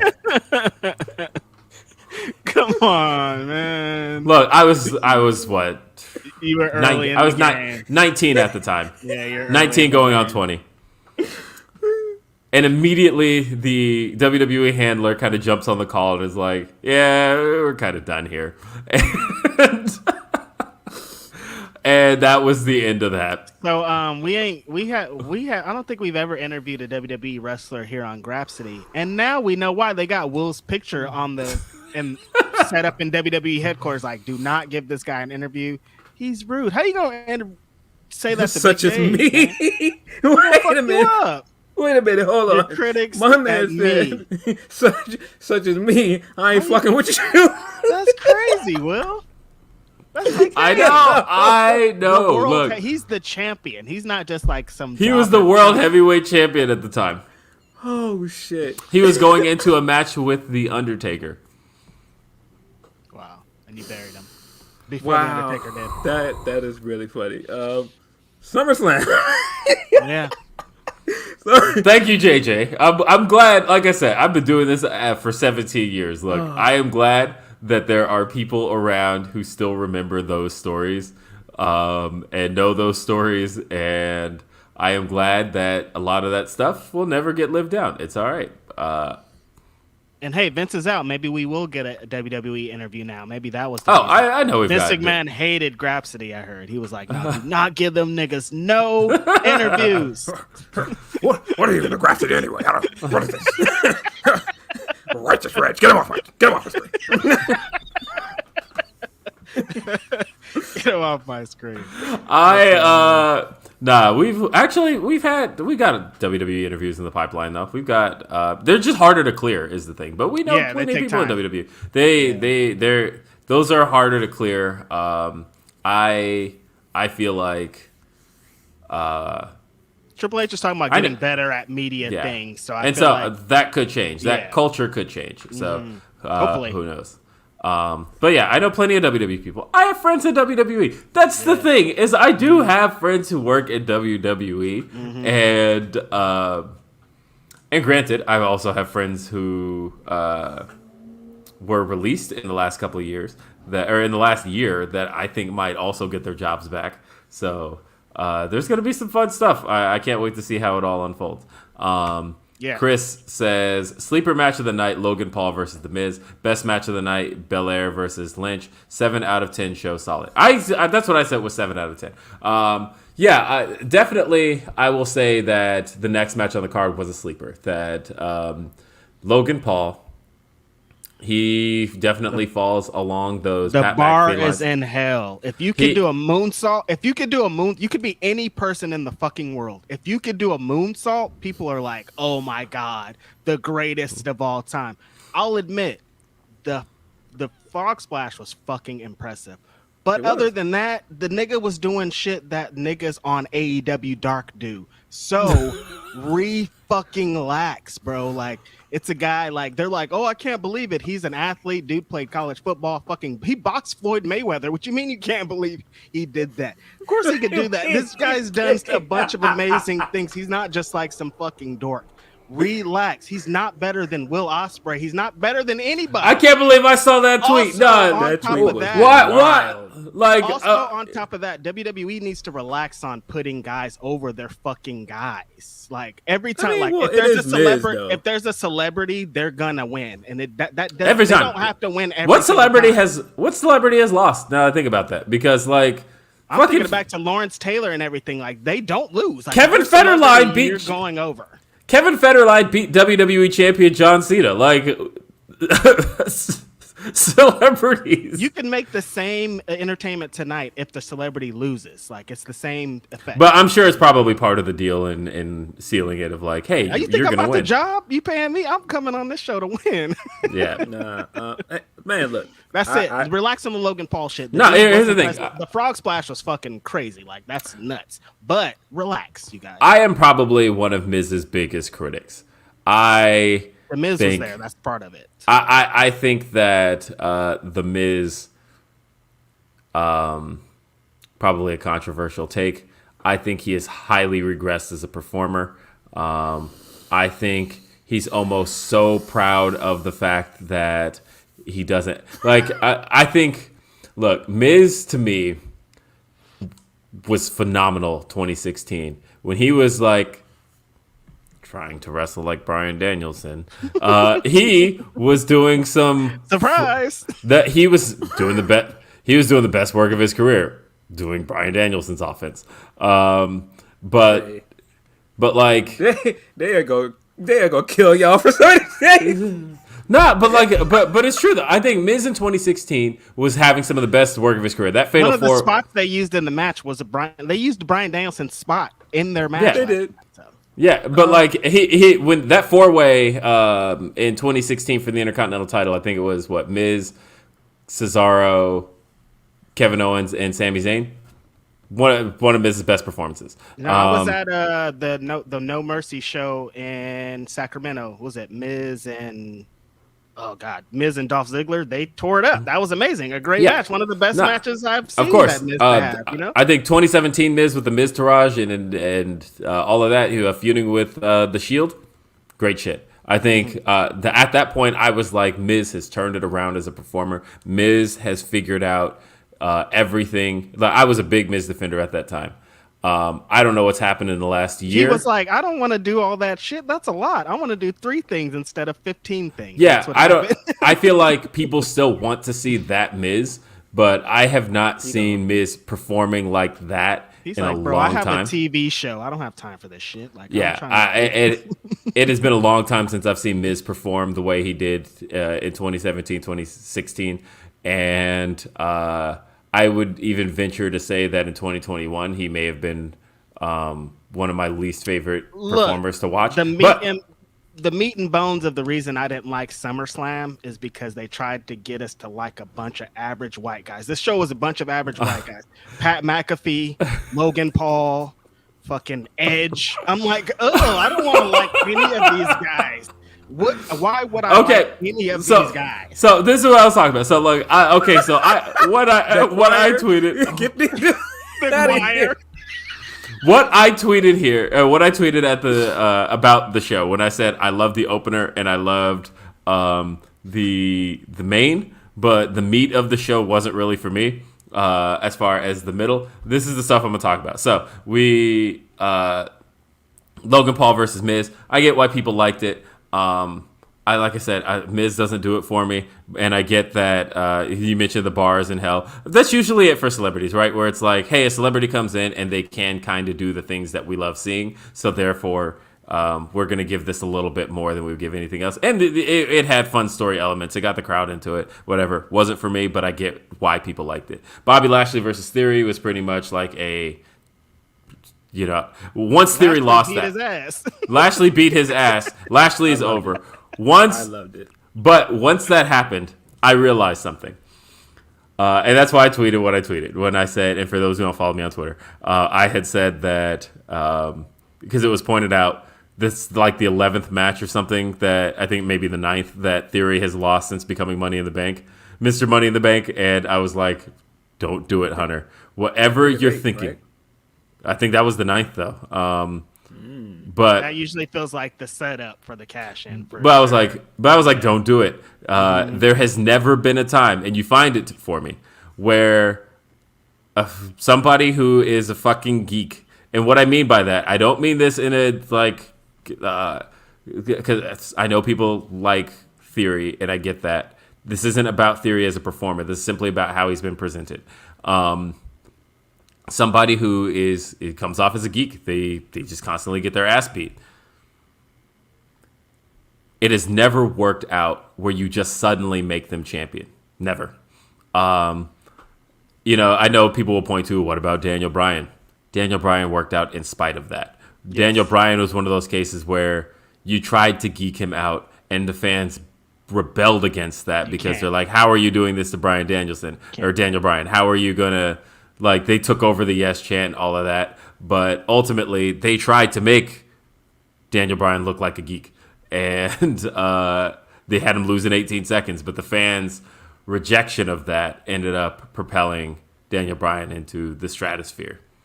But as far as Theory is concerned, I was like, you can't at this stage make this guy champion.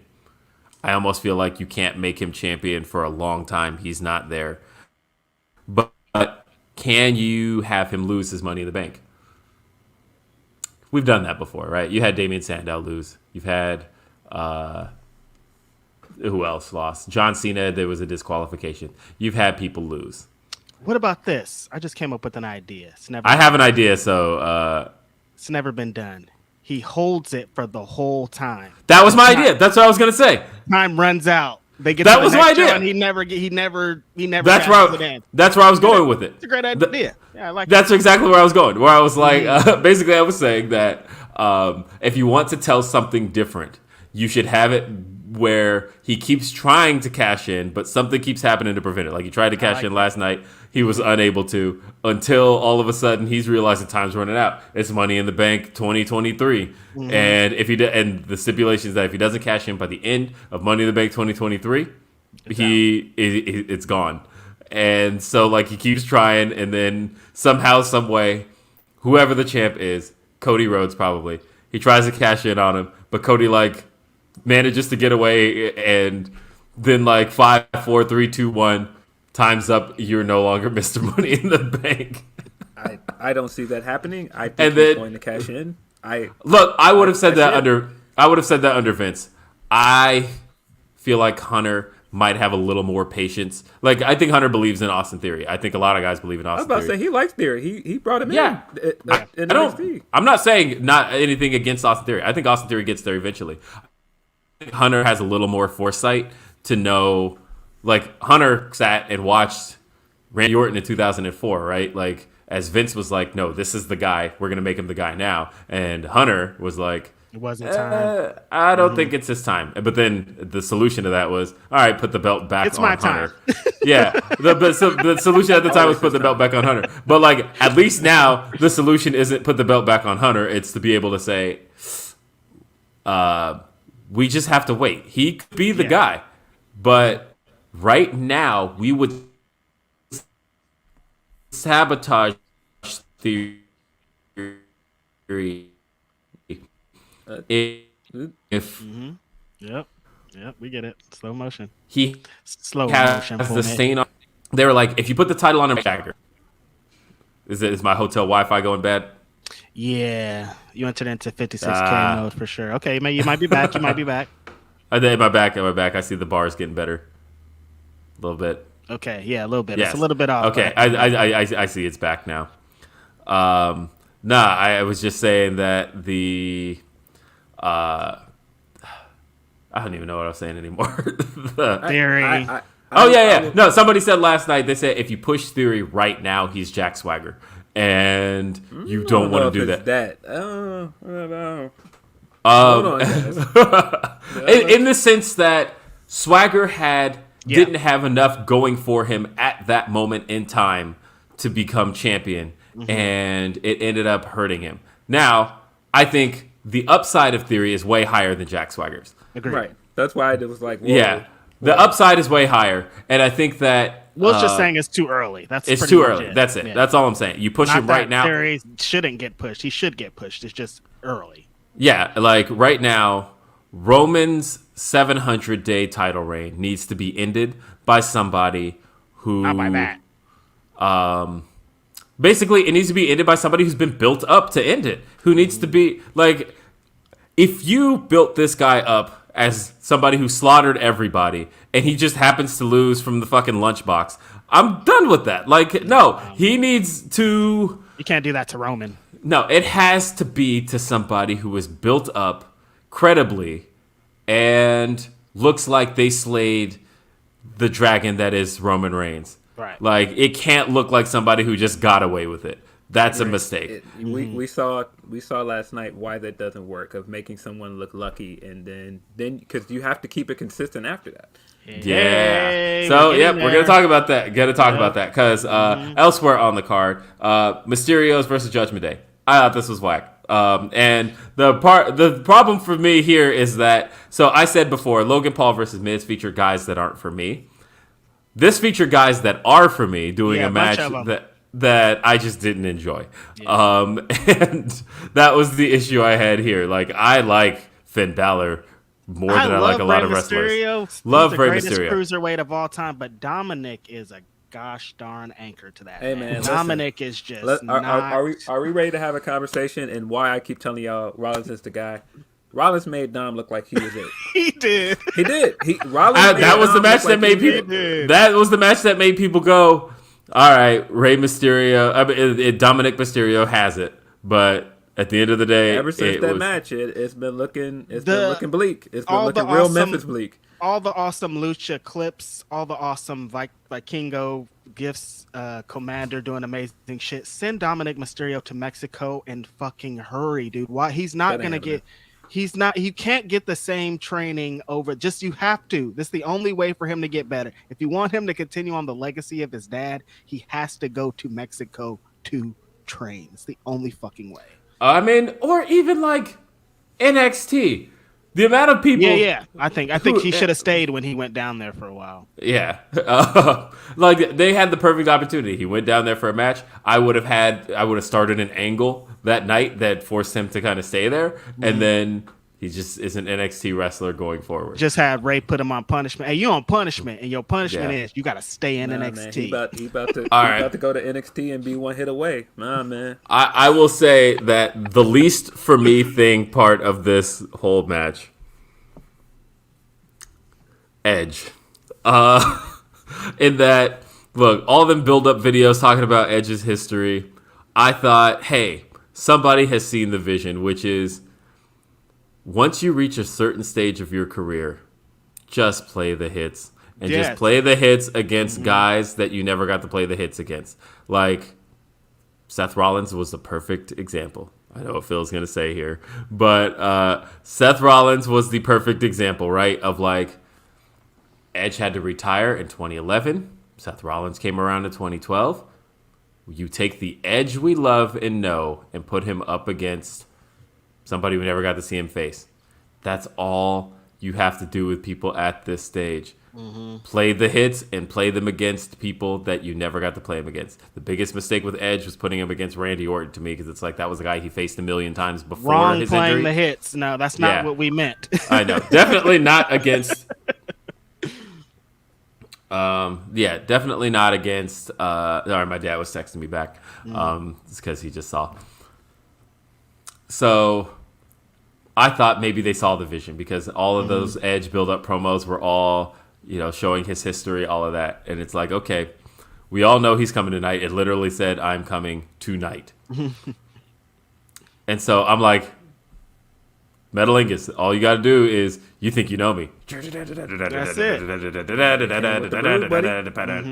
On this day. And it wasn't even the original Brood. It was the remix. And I'm like... Okay, I'm going to say something nice and crazy about this segment. Those were the best spears I've ever seen Edge hit. Ever. Including the Jeff Hardy ladder ones. These are the best. Like, hit them like that. Don't go to your knees like a dork.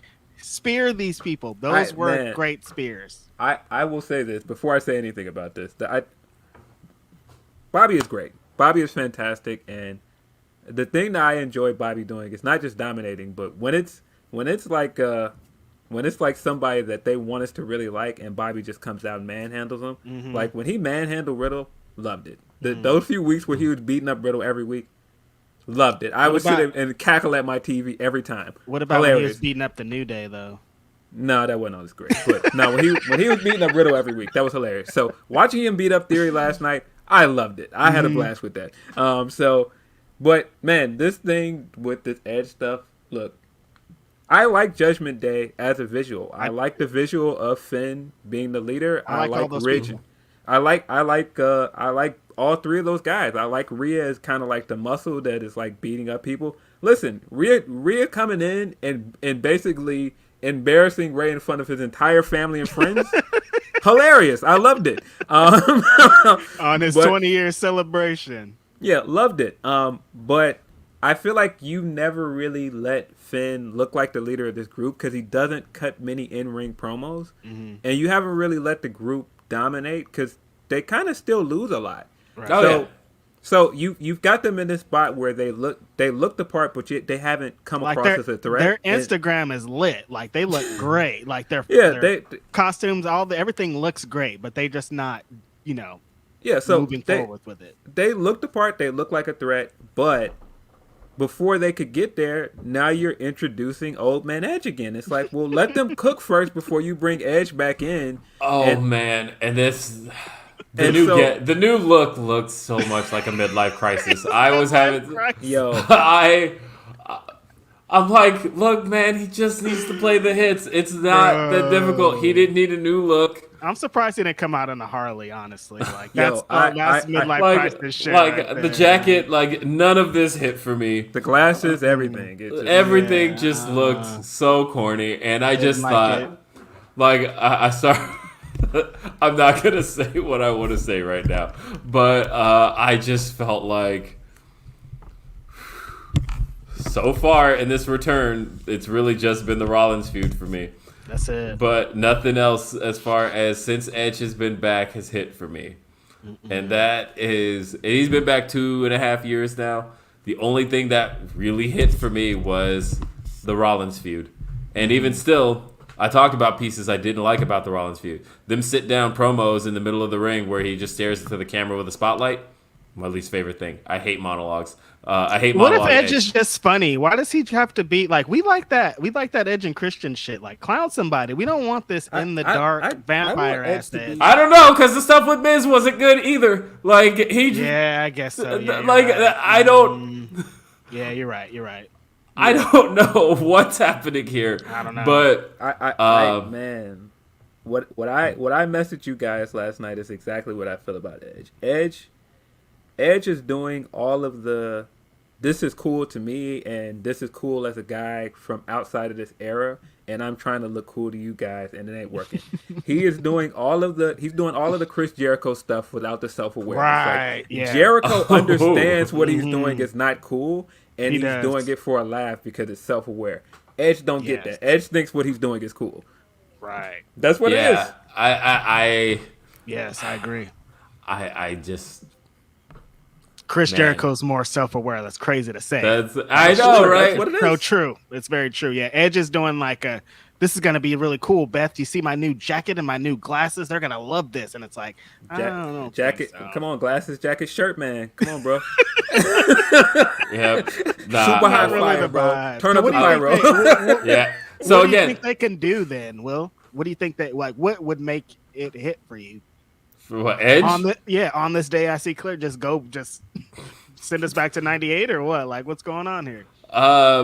Yeah, I think I don't know if there's anything they can do at this point. To me, it was like, God, like your brother. Your brother's flaming you on the other show. Like, he said that he's doing these promos to set you on fire, but you're not. Ooh, boy, you need to call your homeboy and get some tips or something. Those Christian memes is looking like Edge from his era. He's looking like rated R Edge right now. Right. Those memes where the whole Chad Christian thing, which are great, where the whole idea that with minimal effort, like Edge has had to redo his entire look, reinvent himself, come up with new entrants, come up with a new faction, and Christian just has to go, "Your dad is dead, LOL." And they're like, that Christian went and put on a brunch fit. He's like, I'm not gonna put on all this clothes, bro. Yeah, bro. And somehow clean out here. he's had to do. Christian has done so much more with so much less. Let's read some more super chats. Chris says, "Sleeper match of the night." Oh yeah, we read that one. Yes. My bad. I was highlighted on it. This one is a newer one. We've got Shauna says, as a lifelong Celtics fan, Bill Russell was the definition of legend. 10 rings, NBA Finals MVP, trophy named after him, and humanitarian who marched with Martin Luther King and Malcolm X. This hurts my heart hard. R.I.P. Like, just them stats that Shauna's fed off right now, that's crazy. Like, legend, what? Man, this is crazy. This guy he did everything. There was nothing left for him to do. R.I.P. to a legend, man. Yeah, absolutely. We've got and thanks, Shauna. Another from BL Dog says, I don't know about the show of the year people keep trying to paint it as, but SummerSlam was an average WWE show. To me, it fell off a cliff after the opener, 6 out of 10. That's kind of the stuff we're talking about here. And then I'm seeing it was a good show. Now, top show of the year, I think that's stretching it. I can name at least six shows off the top of my head that were better. But it was a good show. Mm-hmm. Let's see. M. Darrett says, LOL, Reg, but he's a newbie. He is all right as far as celebrities go. Talking about Logan Paul. He's already better than. He's already better. He's already better than Dom. I mean, that is an indictment. Omos, it's not difficult. Lash, again, and a bunch of others, and I'm no Logan Mark. I mean, like, you like scraping bottom of the barrel there. But yeah, I'm like, I would not use specifically like Omos is not going to be my standard for anything. Omos is going to be there to fill a specific role. One match, dude, I hate already. You didn't even see him. Like, I can have an awesome one match, dude. Will could have a Phil, like, with the fucking pro, anybody could have an awesome match. Show me a long time of shit. Cole. Hey, Cole. I need to talk to you. I'm going to call you after this. We're doing business on the air. No, it's not even doing business. Cole is here in town. He's also here for the wedding. And I'm like, my hotel where I'm currently staying does not have a steamer for my suit. And I'm like upset about this. So I'm like, hey, Cole, I need to use, I may be swinging by your hotel here in a little bit. Bro? Yeah, so. Holy shit. So. I may be by in just a little bit. I'll text you after this. Cole says, shout out Will, Phil, and Reg. May all future news scoops be more fruitful than Roman Reigns being scooped up by the tractor. I did. I texted Sean last night. I was like, hey, Sean, I got a scoop for you. And he was like, don't you fucking do it. Don't you fucking do it. And I just sent him the gif of Roman Reigns being dumped by the tractor.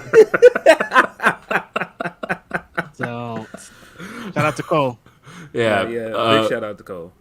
Let's see. We got Chaos Control says, average white guys, you got it, Reg. I'm sorry, man. That's not even distant. Like, is Bryan Danielson an average white guy? Because he's my favorite wrestler of all time. He's one of my favorite wrestlers of all time. He's above average. Do you see that main event this week? But, yeah, I'm not talking about as a wrestler. I'm just talking about as a person. Mm-hmm. I mean, and shout out Robbie Fox. He had an interview with Bryan Danielson this week. It's very good. It's always great to hear Bryan talk wrestling and how much he loves wrestling still, and how much he just loves doing it. And I had heard from people in AEW, but to hear it from Bryan himself, like how much of a resource Bryan really is in that company, and how people like schedule time just to be with Bryan, just to get like some one-on-one time. Because like Bryan talked about how he hates classes as far as training is concerned. Like he's like, as a trainer, like he kind of knocked the hip toss class, which is a funny thing that Cody used to make fun of, but now works in WWE, where that's like the main thing they do in NXT is the hip toss class. But Bryan was like, the true way to train for him is one-on-one, having one-on-one time with somebody, and he hates kind of the class setting. And so, but people be trying to schedule time with Bryan. They want that one-on-one time with Bryan Danielson. And he's like, he gets to the arena at a certain time, and then all of a sudden he's got meetings with people. He's like, all right, I'm going to get in the ring with this guy, get in the ring with this guy, get in the ring with this guy. And it's like, that's cool. That's really cool. That's super cool. Yeah, he talked about he's always got his one-on-one time with Jade. That's an important one. And that's one he's always going to have. But for the most part, that's the thing Bryan Crazy resources over there. Bryan Danielson, you got William Regal, you got Jerry Lynn, you got, you know what I mean? Like, backstage is like, you can get Dean Malenko, you can get, like, some of the best teachings you could ever dream of, just one-on-one with the legend. It's crazy out there. Jay says, as much as I would like to see Sasha and Naomi under a different presentation, with Triple H in charge in WWE, the allure for a woman to go to AEW has to be diminishing comparatively. And we talked about, I mentioned a story on the show, especially given how sparingly women wrestle on AEW TV. There's a competitive thing. I feel like what we saw at the beginning of the show with the... everything that went down, that women's title match, followed by those surprise moments. Something that's unprecedented in women's wrestling. I feel like presentationally, there is nothing else in the business close to that when it comes to women's wrestling in a presentational manner. With women who feel like stars, the way Bianca does, the way Becky does, and the way you were able to bring back Bayley, the way you were able to... debut Io, the way you were able to debut Dakota and make them all feel like a big deal. Unprecedented. Yeah. Nothing's even close. But yeah, that's why I drew comparisons to the Paige thing, because hey, that was the start of the revolution. And if you want to look at it this way, the night Stephanie McMahon. Yeah, that was the night Stephanie McMahon invented women's wrestling. Yeah. I fucking hate that. By the way, I can't believe she did it again last night. That's crazy. I feel like every time people cite that moment as like a great moment, I thought, you know, it would have been better if you had just let those women debut as like stars and not had Stephanie McMahon come out and be like, hey, Charlotte, hey, Sasha Banks, hey, Becky Lynch. And it's like, I don't know. To me, I hated that moment. I thought it undermined them as individuals, and it to me felt performative. I agree. The way that it was done, I do feel like it was in a way like a kind of a restart of what they were doing in 2016. Yes. Mm-hmm. Yes. So which is great for everybody. Great for everybody. And then we got the other things on the show. So the next thing, Pat McAfee versus Happy Corbin.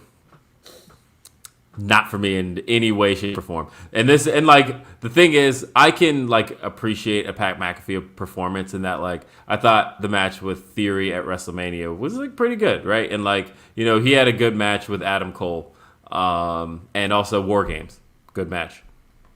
Oh, I liked the Adam Cole match. That was fun. Yeah, this was not that. I thought this kind of stunk, and I thought that Baron Corbin. Happy Corbin, sorry. This was not it for me.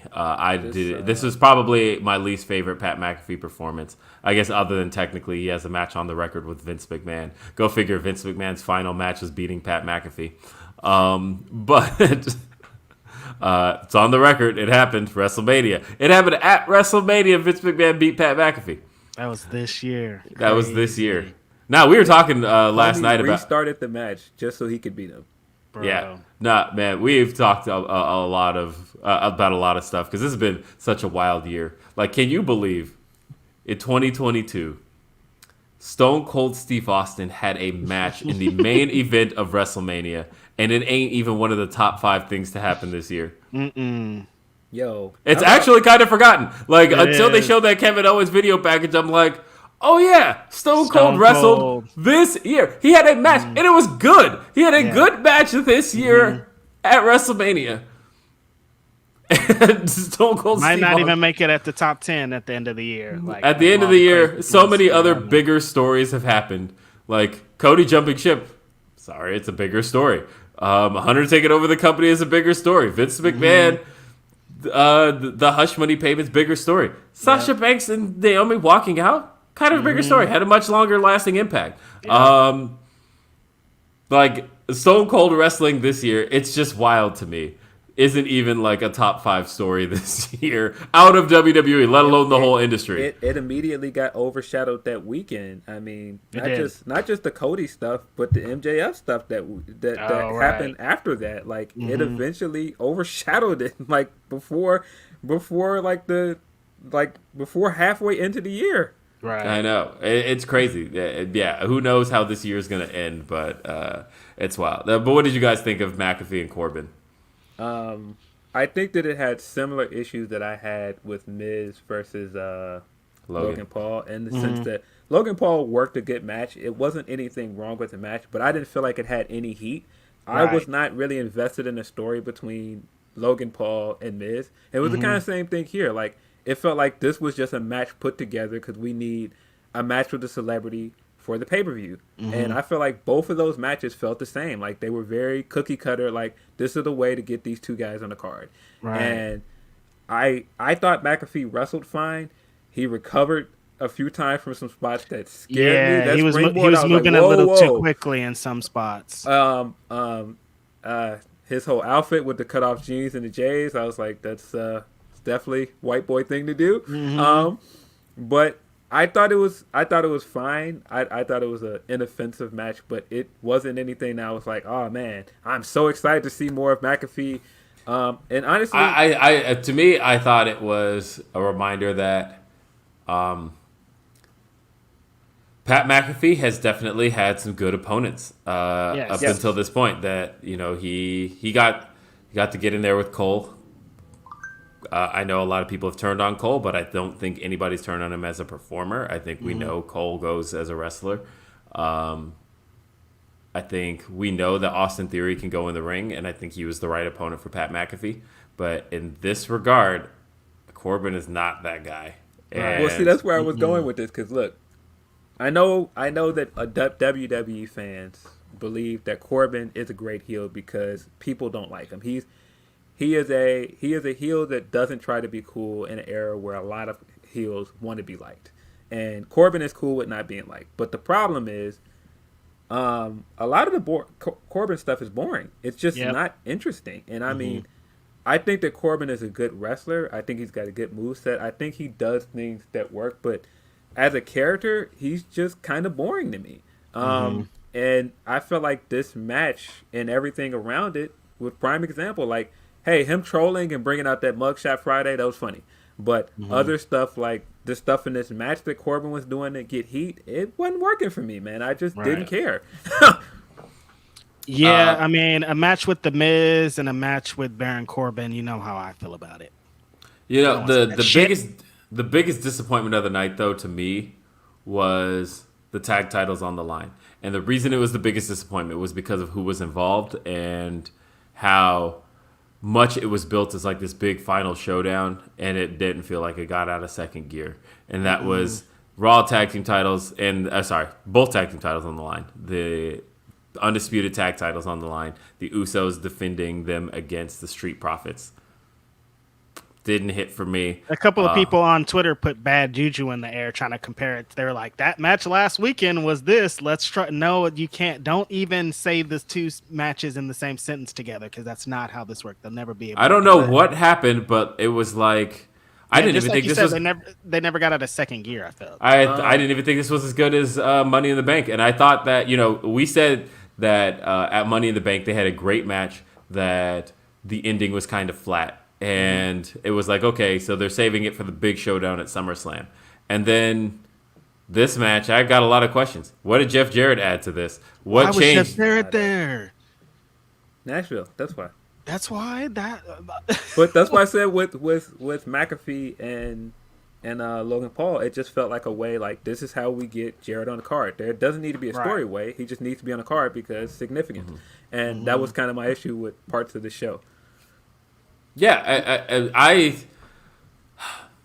I don't know. I wanted this to be as good as the Usos and the Street Profits are and have been. But like, as they're saying in the chat, Jarrett kind of held the match back, and then in the end, this was an even flatter ending than the last one. Just regular. It's everybody is being hypocritical. Not everybody, but a lot of people are saying, "Oh, I'm really surprised that Street Profits lost," but also Montez needs to get away from Angelo. Like, okay, do you want them to break up and be? Do you want them to be champions, or do you want them to break up? Because you can't have both. They can't be both at the same time. Yeah. So I think people have set themselves up to be expecting that, and when they didn't get that, that just was gonna throw the whole ending off. Yeah, honestly, watching this match.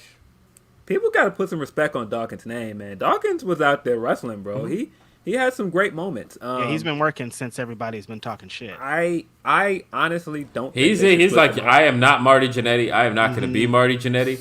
Right. And he's like, I'm not going to put that on me. Yeah. Yeah. I honestly like, as a matter of fact, split them up. Honestly, I think it's too soon. I think so too. To me, if I were him, I think they should split up at some point. Just because. One of the cool things about them as a duo is, you have those duos where splitting them up doesn't make a whole lot of sense, right? Like Matt and Jeff Hardy are almost like too similar in the regards of they're always going to be linked to each other. They're always going to be tied to each other. They're legitimate brothers. And so like you can have them go off and do singles things, but ultimately they're always going to come back to each other. You got the Usos, same thing. Where like, do you remember in like 2011, I think it was, they tried to draft them apart, and then somebody was like, "Don't draft the Usos apart. What the fuck are you going to do with that? These two guys, you can't." And then same with like the Young Bucks, and I'm naming brothers here. Like those are guys that are hard to split. But even still, like Edge and Christian is an example of two guys who aren't brothers, but they're best friends and are always going to be linked together. the thing about Angelo Dawkins and Montez Ford is that they are a phenomenal tag team, but they ultimately do have their own identities. And I think it is going to be nice to one day explore their identities as individuals. And I think that we should explore their identities as individuals. I think we can come back to them as a tag team, but I think that they both bring something so unique to the table as individuals. I don't mind the idea of splitting them up. And I think that, I say this all the time. I just said it on Day After Dynamite. Every good babyface is rooted in a heel. That it always starts with a good heel turn that the fans eventually gravitate to. Those are always the best baby faces. You wouldn't have The Rock if he didn't berate the fans in 98, 99. The fans deserved it, bro. and you wouldn't have Stone Cold Steve Austin if he wasn't this menacing heel going after Bret Hart. You wouldn't have had any of that. And so I feel like I would like to see them get to explore more character stuff. They're a good babyface tag team that, they're very catchphrase heavy, but it's all very over stuff. I feel like if you're going to split them, I do think one of them should turn and kind of start to find more identity with being an antagonist and eventually getting to be what they can be. I think. Yeah. I don't even think there's a ceiling for one of these guys. No matter how much you guys say that this guy can work, there's a fucking ceiling for him. There doesn't have to be though. There doesn't have to be a ceiling. There doesn't have to be, but there is. I'm sorry, you guys. There doesn't have to be, but there is. It doesn't matter. You can say it doesn't have to be, but that's. Hey, a whole new world, right? We're talking about Vince's world. I like Angelo, but I don't know. But here's why I'm worried about Angelo. It's not because Angelo's not talented. It's not because he cannot work on his own. Agreed. I think that it's very clear that they believe in Montez, and you don't see that they have that same belief in Angelo. That's all I'm saying. He's just going to get lost in the sauce. Yeah, and if they split him up, he's Tucker. Which means he's out. I hate that. I don't know, but I understand why you're saying it. I honestly think, given the finish of that match, that Montez is going to turn. I think he's going to turn heel, which makes no sense to me because he's the more over guy, and the crowd wants to cheer him. But I think he's going to turn. But also, like I said, I would like to see him be able to explore more character stuff. I could see him turning. I don't mind that, to be honest. But the thing is, am I saying Angelo Dawkins could be world champion? No. Well, actually, can he? Of course, anybody can. Yeah. Do I think he'd be? I wouldn't bet on it. Right. But do I think we could see... Because I feel like everybody always throws the Rockers out there as the standard for tag teams breaking up, when that should be the exception. Because fact is, Edge and Christian broke up, and they both went and had single success. Obviously, Vince preferred one over the other. That's a fact. Yeah. But at the end of the day, they both went and got their success. They both proved that there doesn't have to be a Jannetty of a group. That as far as we're concerned, because Christian went on to immediate success. When they split them, it was like Edge was Intercontinental Champion, and Christian beat him at Unforgiven 2001, the Intercontinental title on the line. Christian then went on to beat Edge. They did show that there didn't have to be. I don't feel like there has to be a Jannetty, because no. That's also a very hindsight type of thing. Jannetty was not for lack of trying. With Jannetty, it was do you remember the New Rockers? That's a bad comparison to make, because it wasn't he probably would have been pushed if he wasn't murdering people at home. You know what I mean? There was a bunch of extracurriculars on top of it. I don't think they knew that at the time, but that was one of the many things that he's participated in. Jannetty, in hindsight, definitely.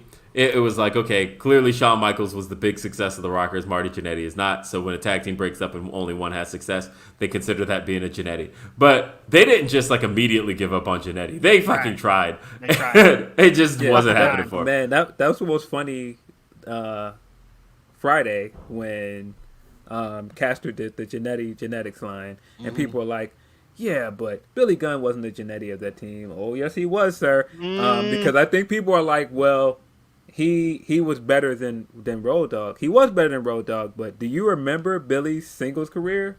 Yeah, that didn't work. It failed to launch. And so yeah, he was Jannetty. I'm sorry. The thing is, people are like, well, what does that make Bryan? They're both Jannetties. They both didn't have a good singles run. You can't be double Jannetties. Yeah, sorry, can't be they were double up. Bryan didn't work as a singles Jannetty. guy either. Right. Bryan had to go leech off of K Quick because the only difference, I'd say the difference between the two is that the reason I wouldn't consider Billy Gunn Jannetty between that group, even though they're both Jannetty, but again, it's hindsight, right?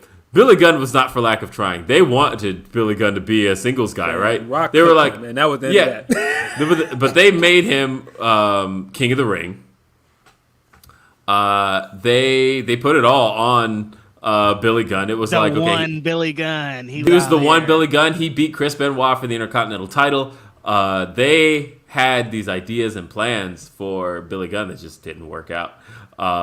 That's funny. When Phil said he wasn't the Jannetty, I thought of Smoking Guns first. I forgot. Like I first thought of Smoking Guns before the New Age Outlaws, which is funny enough. That's what I'm saying. Gunn, I don't know. You had to throw him in other tag teams to make it work. Chuck and Billy, Smoking Guns, like right. It's weird to think though as a singles guy. They're both Jannetties, man. Yeah, a lot of people forget Billy Gunn wasn't actually released until like 04, 05. Right. And so like he was around. He continued to stay around a long time. They tagged him with Hardcore Holly for a little bit, and a tag team that the internet dubbed the Middle Age. And I remember every time those two were in a match, people were like, "Hey, the Middle Age is wrestling." The Velocity Boys. They're all on Velocity. The Velocity Boys. Another really big. So again, it was like the Usos are a world-class tag team, I think. The Street Profits are a world-class tag team. They were cooking each other in these promos, and it felt like they were headed for the biggest showdown of their careers, and I just felt like it was a disappointment. This was the biggest disappointment of the night for me. I think the women's title, the SmackDown women's title match was the biggest disappointment of the night. Now, I think they fucking buried. I won't say this was a disappointment as much as this was kind of an "I told you so" kind of thing. Yeah. And that, also. Look, man. Look at my guy. Because look, a month ago, I was burying the Money in the Bank, right? I was saying, look, Money in the Bank, when you have people do these whack, cheap cash-ins to win titles,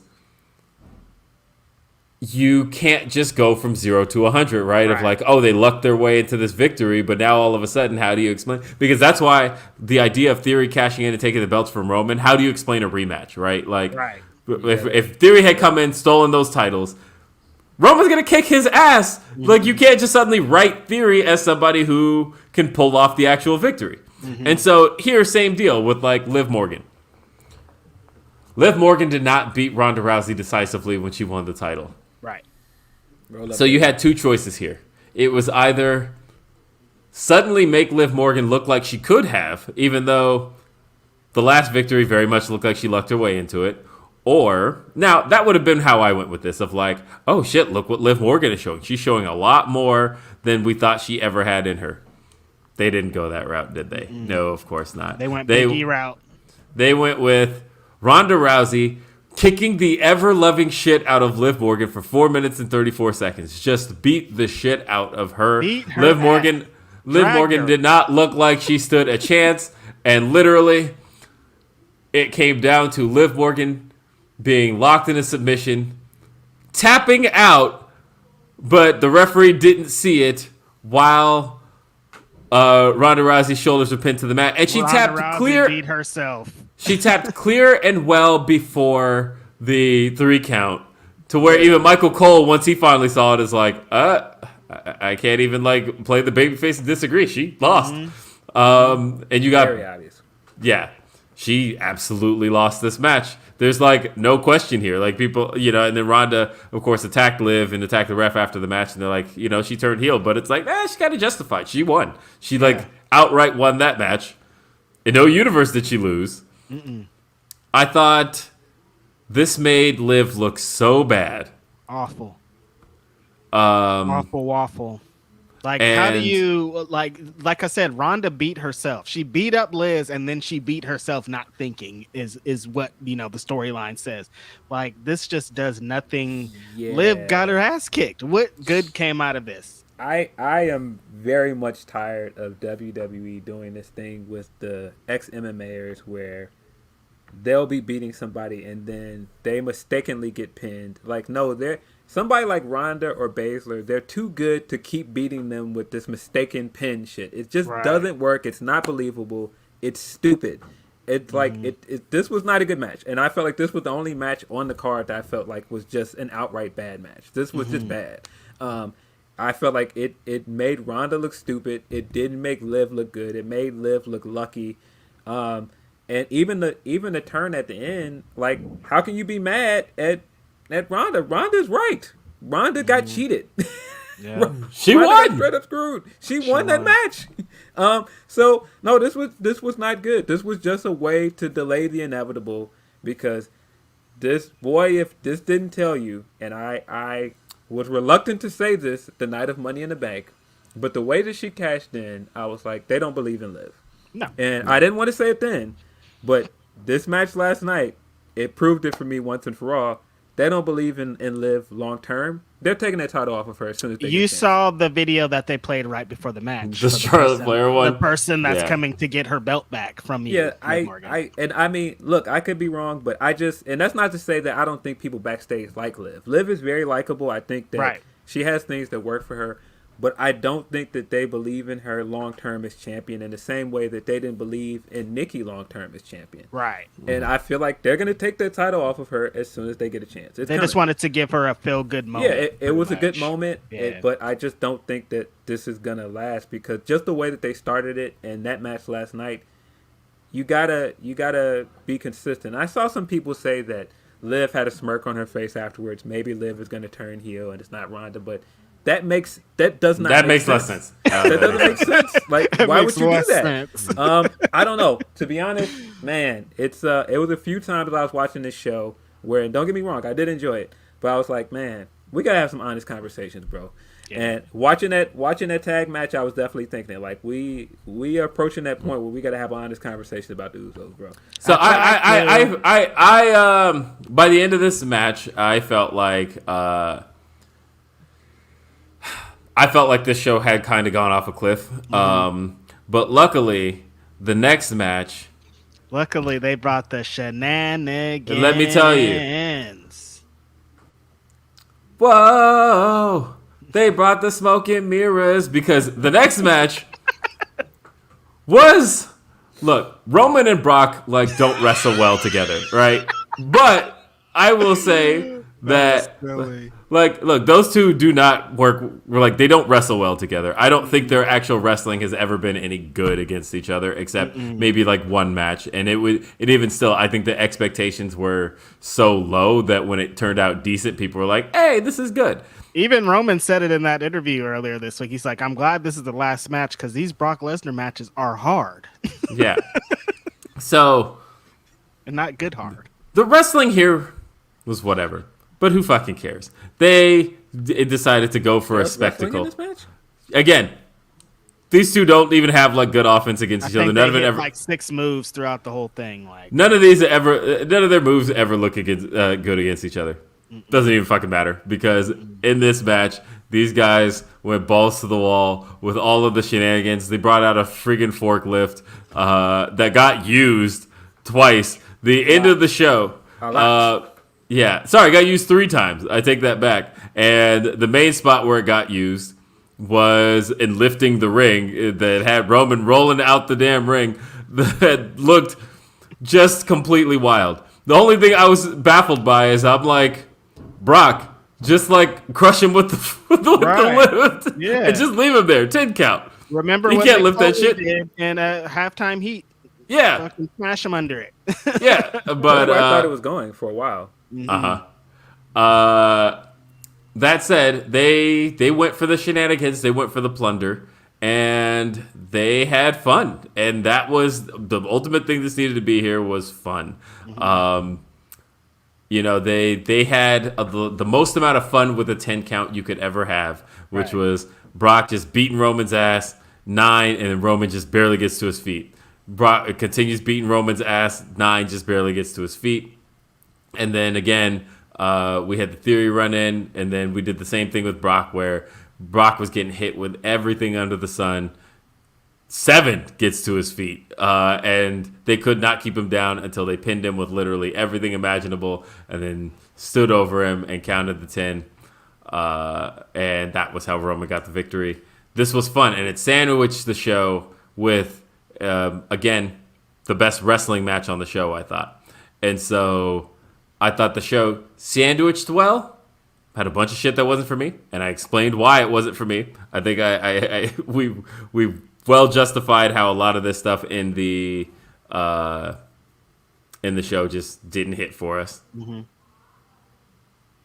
But top and bottom were good, and so as long as again, I think that's what you want. You want a hot opening and a hot ending. I think the bar is definitely in hell in the sense that when we have a show where there are 1, 2, 3, 4, 5, 6, 7, 8 matches, and we've only really had praise for 2, 3 if you count why is the hotel I'm at currently calling me? Have you guys ever heard my ringtone? It actually is NBA on NBC. I was just about to say, why do you have... I have to take this. I wonder what my hotel wants. You guys keep talking. So look, there were other things on this thing I liked. Like I liked the tag match. The tag match was good. I do think that it under-delivered in comparison to what it should have been. Like I definitely feel like the Money in the Bank match was better, and I feel like this wasn't a good conclusion if this is the end of this feud. But it should be the end of this feud, though. It probably should be. I thought a lot of other matches on this match were fine to decent. Mm-hmm. Boy, did I get a lot of enjoyment, and this could be that I'm a Rollins guy, but Rollins running out there with that ridiculous outfit with those white shoes on, I was dying laughing at that. Rollins is in his bag. That gif of him running away from security and Pierce, fucking hilarious. Riddle coming out there and calling him out and trying to shit talk him, and then Rollins just basically coming out and beating his ass. Loved it. I thought that was hilarious. But yeah, how do I say this without it coming off poorly? The main event won for me, bro.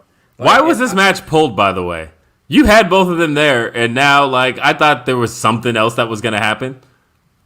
I don't know. Time? Well, because supposedly he has a stinger, but it seems like it's kayfabe. No, that was kayfabe. They worked. Any type of injury, they would not have allowed them to brawl on the show. Right. Yeah. I don't know. Oh, man. You want my opinion, or you want the real reason why he was taken off? Both. Okay. I don't know the real reason. The reason why I think he was taken off is because they didn't want Rollins to upstage Roman again. Because Rollins has out-wrestled this guy at every fucking pay-per-view. Oh, hey, there it is. But he's going to be able to do it at Clash of the Castle. Let's get to it, because this main event won for me. And let's just say why. Because to me, like you said, I don't think Brock and Roman have had a good match in about 5 years. I don't think they've had a good match together in a long time. And so I just feel like they had to do all of the sports entertainment spectacle stuff. And look, I get that people like WWE for that stuff. They like the moments. They like the visual of the ring being flipped up like that. All of that stuff is cool. But for my personal taste in wrestling, that ain't what I tune in to see. I'm not really enthused by that. And so I think the match was good for what it was. But if you ask me, I think match of the night was the opener. I don't think that anything. Oh, for sure. I don't think even by any metric, I don't think that. I just don't think that anything else on this show topped that opener and the moment afterwards. I think that was the highlight of the show. Mm-hmm. Again, I get why people like the main event. Wasn't for me. But again, this is of course just me being funny. Of course, I understand that people are going to take this and go, oh, man, you're being a Rollins guy. I am, of course, being funny, guys. I'm not being totally serious. But I do think that Rollins has been having better matches than him for a while. Mm-hmm. And so I don't think that it's off that they didn't want to put him on on the card with these other matches to upstage some of these other matches. Right. I could be completely off base there, but no, Rollins has been taking a lot of these guys to school for a minute. And I mean, the proof is in the pudding. The trilogy of Cody matches has been better than everything else on the other pay-per-views. Like, yeah, that's just the truth. Are they going to give Drew his big moment next month? Man, oh my God, I forgot that Drew thing happened. Yeah. During that Drew segment, which, boy, that couldn't have been any more awkward. That's pretty awkward. I was sitting there like, boy, I miss Cody Rhodes, man, because Cody Rhodes can get stuff like this to work. He can get this stuff over. I think the sword kind of has to go. I know that the sword was. Really I know the sword was a Vince McMahon thing, and I feel like, okay, I could suspend disbelief in pro wrestling quite a bit. I watch a lot of stuff that I know can't happen in pro wrestling. But the thing I have the hardest time with is every time they do the spot where Drew slices the ropes. And the reason I have a big problem with that is because what was he going to do with that sword if it hit? Was he just going to slice the motherfucker's arm off? Like, was he trying to behead somebody? Like, if he had hit his opponent with the sword when he swings and he ends up hitting the ropes and the ropes split, was he going to cut a wrestler in half? Like, bro, right here on Fox, so on 8 p.m.? But see, this is why I'm like, the main event kind of has those same issues with me. Man, boy, it was parts of this main event that had the same vibes of Rollins, Fiend, Hell in a Cell. Mm-hmm. And I thought that was just me until somebody else said it, and I was like, okay, so it wasn't just me. And I saw other people were enjoying it, so I was like, let me not tweet that, because I know I've seen before, let people enjoy things, Phil. Don't tweet that, because then they'll get mad at you. And so I was like, all right, y'all like it, so cool. I'm over here. I don't want to talk about SummerSlam no more. I think we have. We talked for 2 hours. No, we talked about 2 hours about SummerSlam. Look, all right. So, if I bottom line SummerSlam here, first show of the Triple H era. I think the Triple H moments that were very clearly Triple H moments showed promise. I thought that the opening stuff all felt very takeover-ish, and I still am enthusiastic about Hunter in. H is back, buddy. Yeah, in charge. Yeah, he's got to filter out all the other shit. But yes. I think that I don't know. I have some enthusiasm for it, and I am ready for a whole new wrestling industry. But like I said, I do think that it is going to be funny that the people who kind of made it their personality that no, Vince, everything Vince does is great, and actually Hunter was bad at this.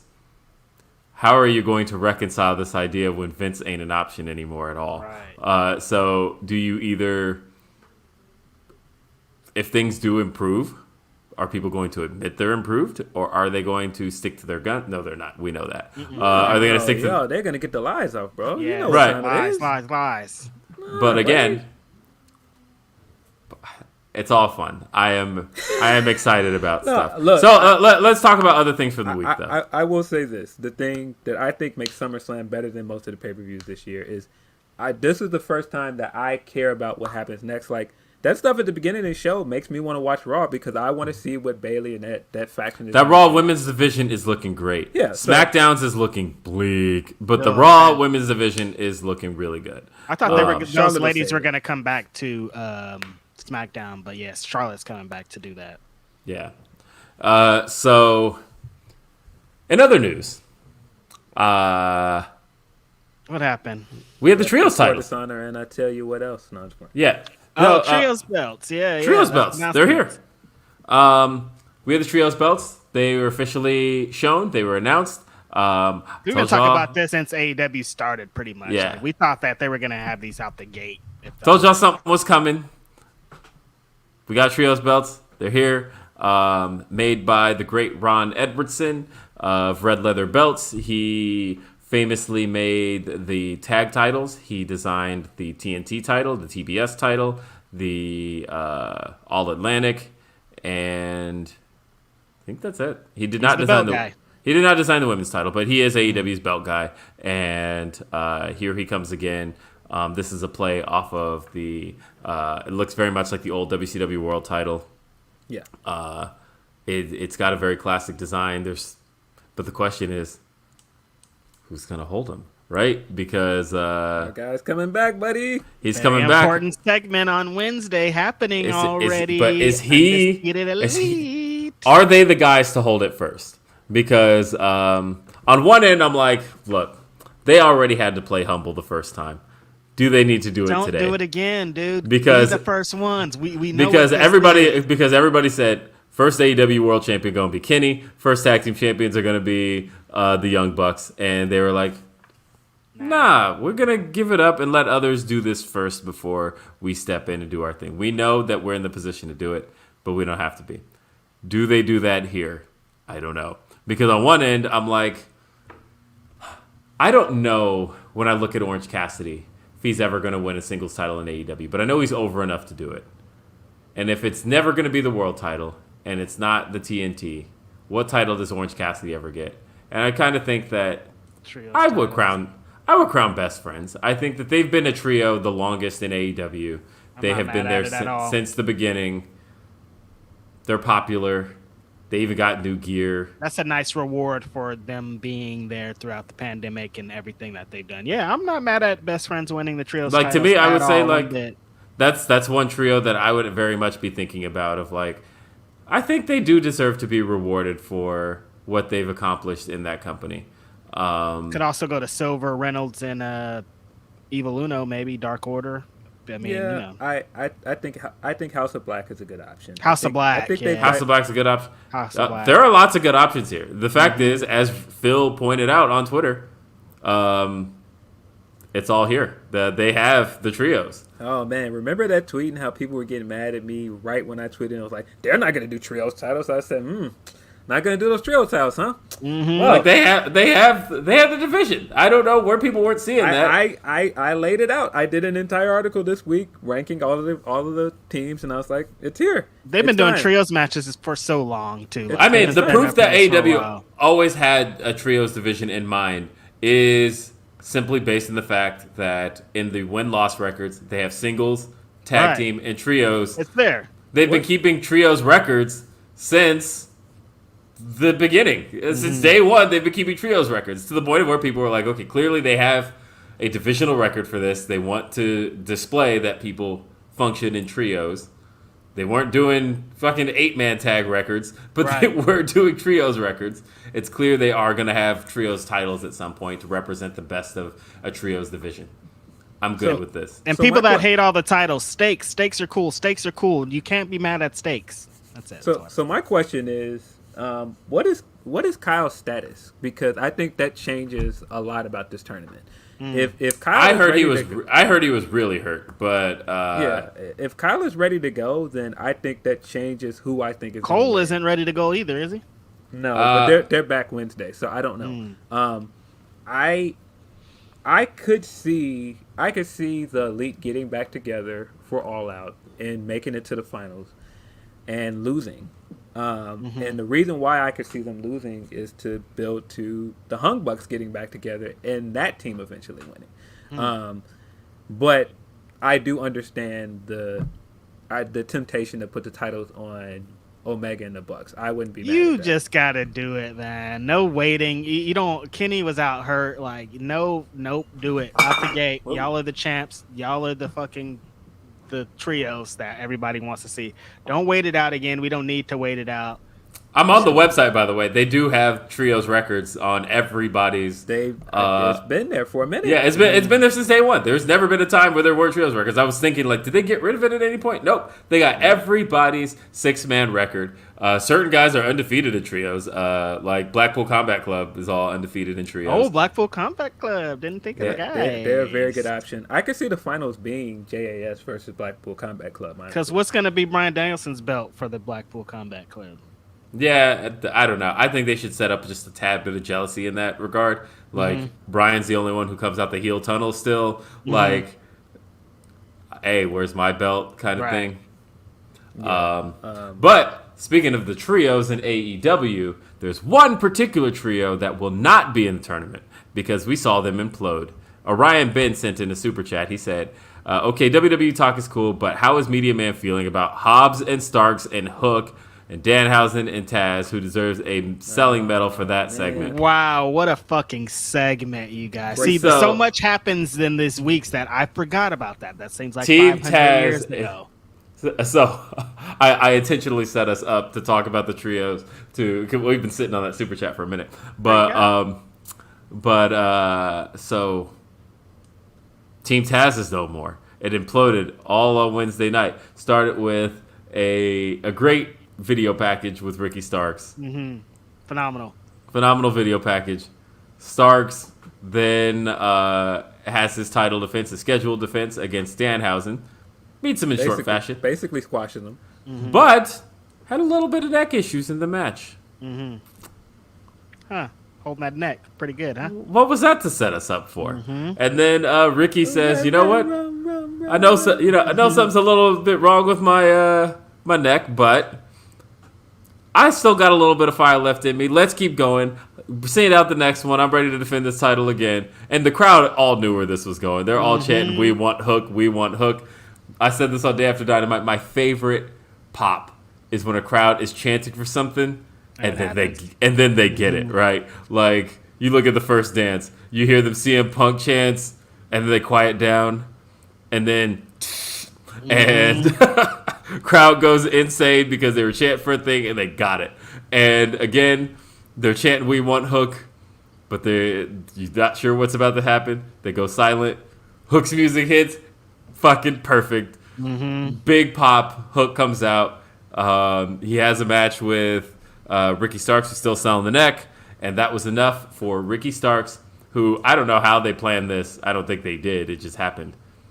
The match was exactly 1 second longer than the Danhausen match that had taken place just beforehand.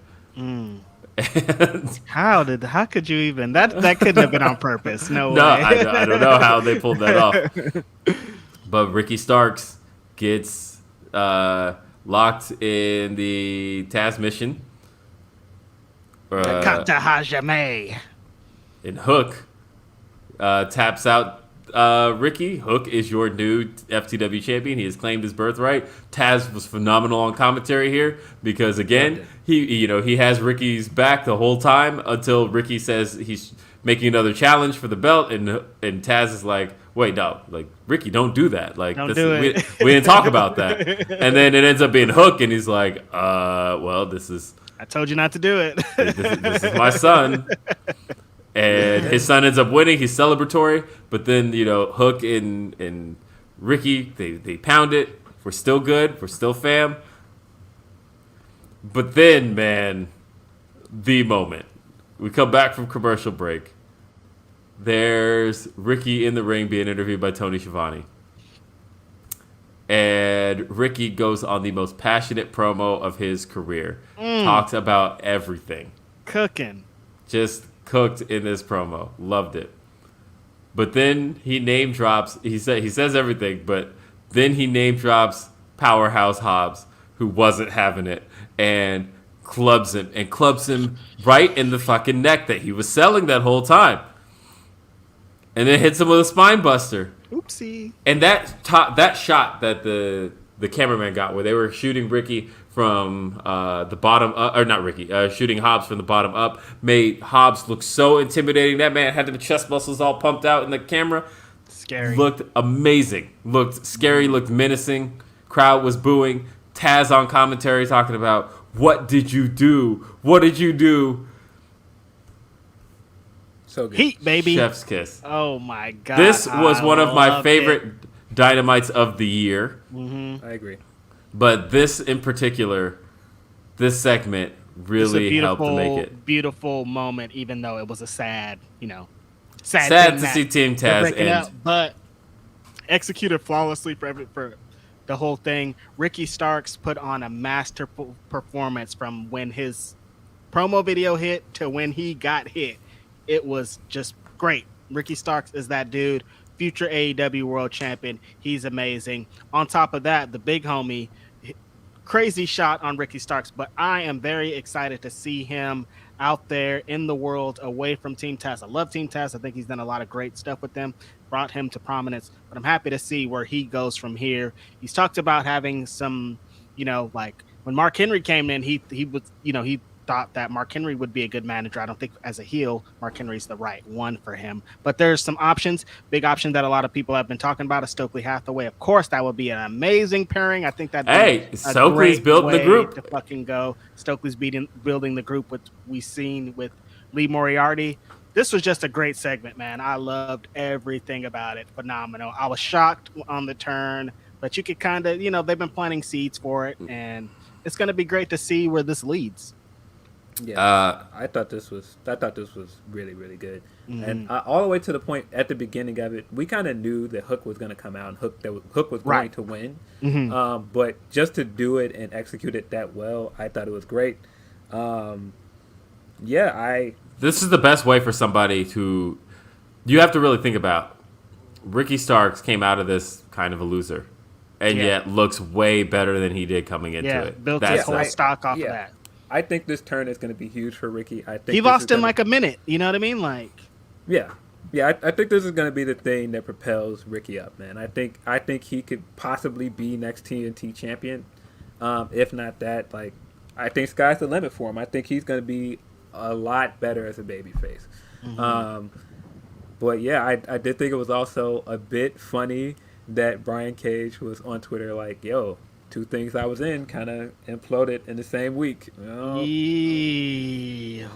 Yep. Speaking of awkward. Yeah, so that's the next major thing to talk about. Biggest, it's weird that it's been a week because so much happened in the last week that Jonathan Gresham feels like an eternity ago, right? But especially because I've already reviewed Ring of Honor, Death Before Dishonor, but that took place last Saturday in Lowell, Massachusetts. We talked about that coming out of last week's Grapsody, and some big stuff happened. The cool thing that I thought was cool at the time was the return of the Embassy. I saw Prince Nana. I got super excited. I'm like, Prince Nana back on TV? Nana talking spicy too. and the Embassy is back? I'm excited. I was real excited about the return of the Embassy. And then it did feel very arbitrary though. Like it just was like on the buy-in, well, 0 hour, sorry, not buy-in, on 0 hour. And yeah, it was just like, okay. Like I didn't watch the buy-in, so I didn't know what was going on. I'm like, what the fuck is Prince Nana doing here? I like Prince Nana a lot, but why is he here? But then it was weird because Gresh didn't even come out with him. Gresh didn't come out with his flag. He didn't come out with his mask. He didn't come out with this robe. He just came out with the shirt, championship, a scowl on his face. Scowl. He lost. So this was Death Before Dishonor was actually a very good pay-per-view. Good show. There were only like 2 matches on it that I didn't really care for, but overall I thought it was a very good show. Opening the show with the world title match, and I felt like the world title match didn't feel like a world title match at all. It just felt like kind of like it was just there. It felt like a way to get from a means to an end of putting the title on Claudio, and so. Especially when you know the history of Ring of Honor. They don't do that. Like, the Ring of Honor Championship is a big fucking deal. It's always the main event. It's always this. It's, it's always like... But the tag titles had to go on last this time. Like, yeah, I agree. Yeah, and that's where I was getting to. Like, I don't think that put the title match before that. I don't think that it needed to main event. I'm not saying that it didn't feel like a world title match because it was the opening match. I feel like the way the match was laid out, the way their chemistry looked in the match... Because I'm going to be honest, I didn't think that was a good match. And I was surprised I didn't think it was good because they're both very good wrestlers. But there was clearly a disconnect. And, I mean, we kind of know now, like, the way Gresham came out, he looked very deflated. Very disconnected. He did not look like he was into this. And there were several times throughout the match that he was going through the motions, but he looked checked out. Right. And... It was uncomfortable to watch. It was very uncomfortable for me to watch. And I mean, like the second he walked out, I knew he was losing. Right. And I mean, you could argue the second the match was announced, we knew he was losing. But yeah, the second he came out, I was like, oh, he's losing. This match is over. And so, but I knew he was losing anyway. Like that was the thing. Was I said last week that In a scenario where you've booked Jonathan Gresham versus Claudio Castagnoli, there is almost no scenario where I say Jonathan Gresham should be the victor here. Almost zero. I'm just saying in the sense of Gresham's body language when he came out. There was an ongoing joke for a long time that you knew when Sasha was losing because she would have the facial expression. Oh yeah, she was it's Queen Boo Boo Face. Yeah, Boo Boo Face. But no, when Gresh came out, I looked at him. I was like, he's losing. The fact that he did not do his entrance, he didn't get any fanfare really. I hated that he was getting booed. I didn't like that. I hated everything attached to him. And I just think the way that they turned him heel, like they didn't really flesh out why he was heel. We never really got an explanation why he was with Tully. Everything happened so fast. And then Tully was just taken away the day of the pay-per-view. Then Prince Nana's out there. It just was like all of this was like, all right, what? And so we heard some rumors that I played a very big part in this. Apparently, there's rumors. All I'm saying is there's rumors that Righteous Reg, me specifically, played a big part. Who do you think got that person to that number? That's all I'm saying. If you look at the committee, so we're talking. Okay, hold on. Reg, we have to offer context here. So hold on.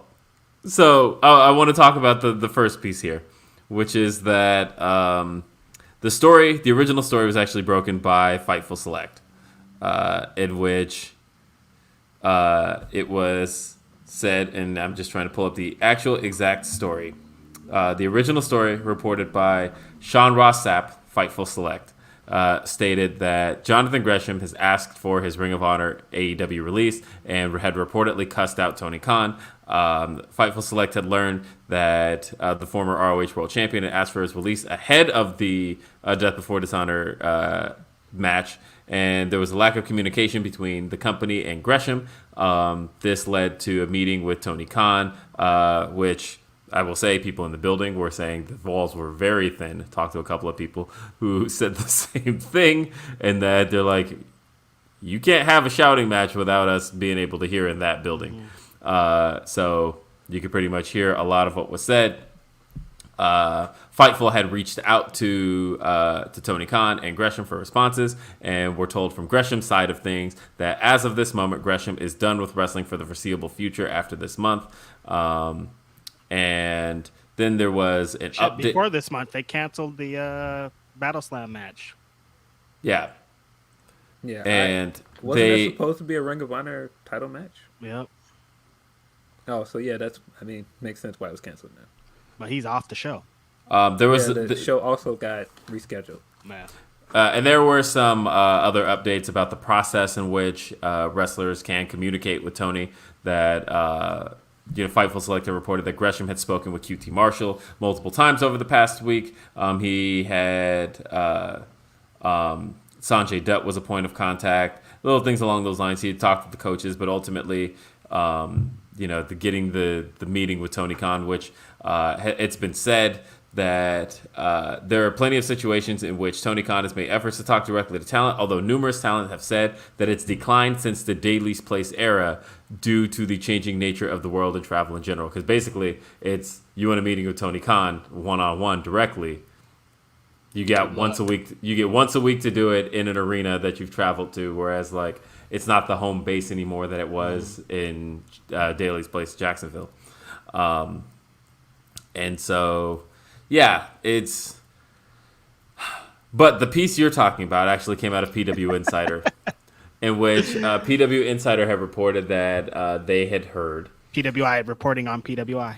Yeah, that one of the things that Jonathan Gresham had mentioned in kind of his displeasure over his losing the ROH World title was, now I don't know how true this is. Again, this is just reported from PW Insider. So I said a rumor.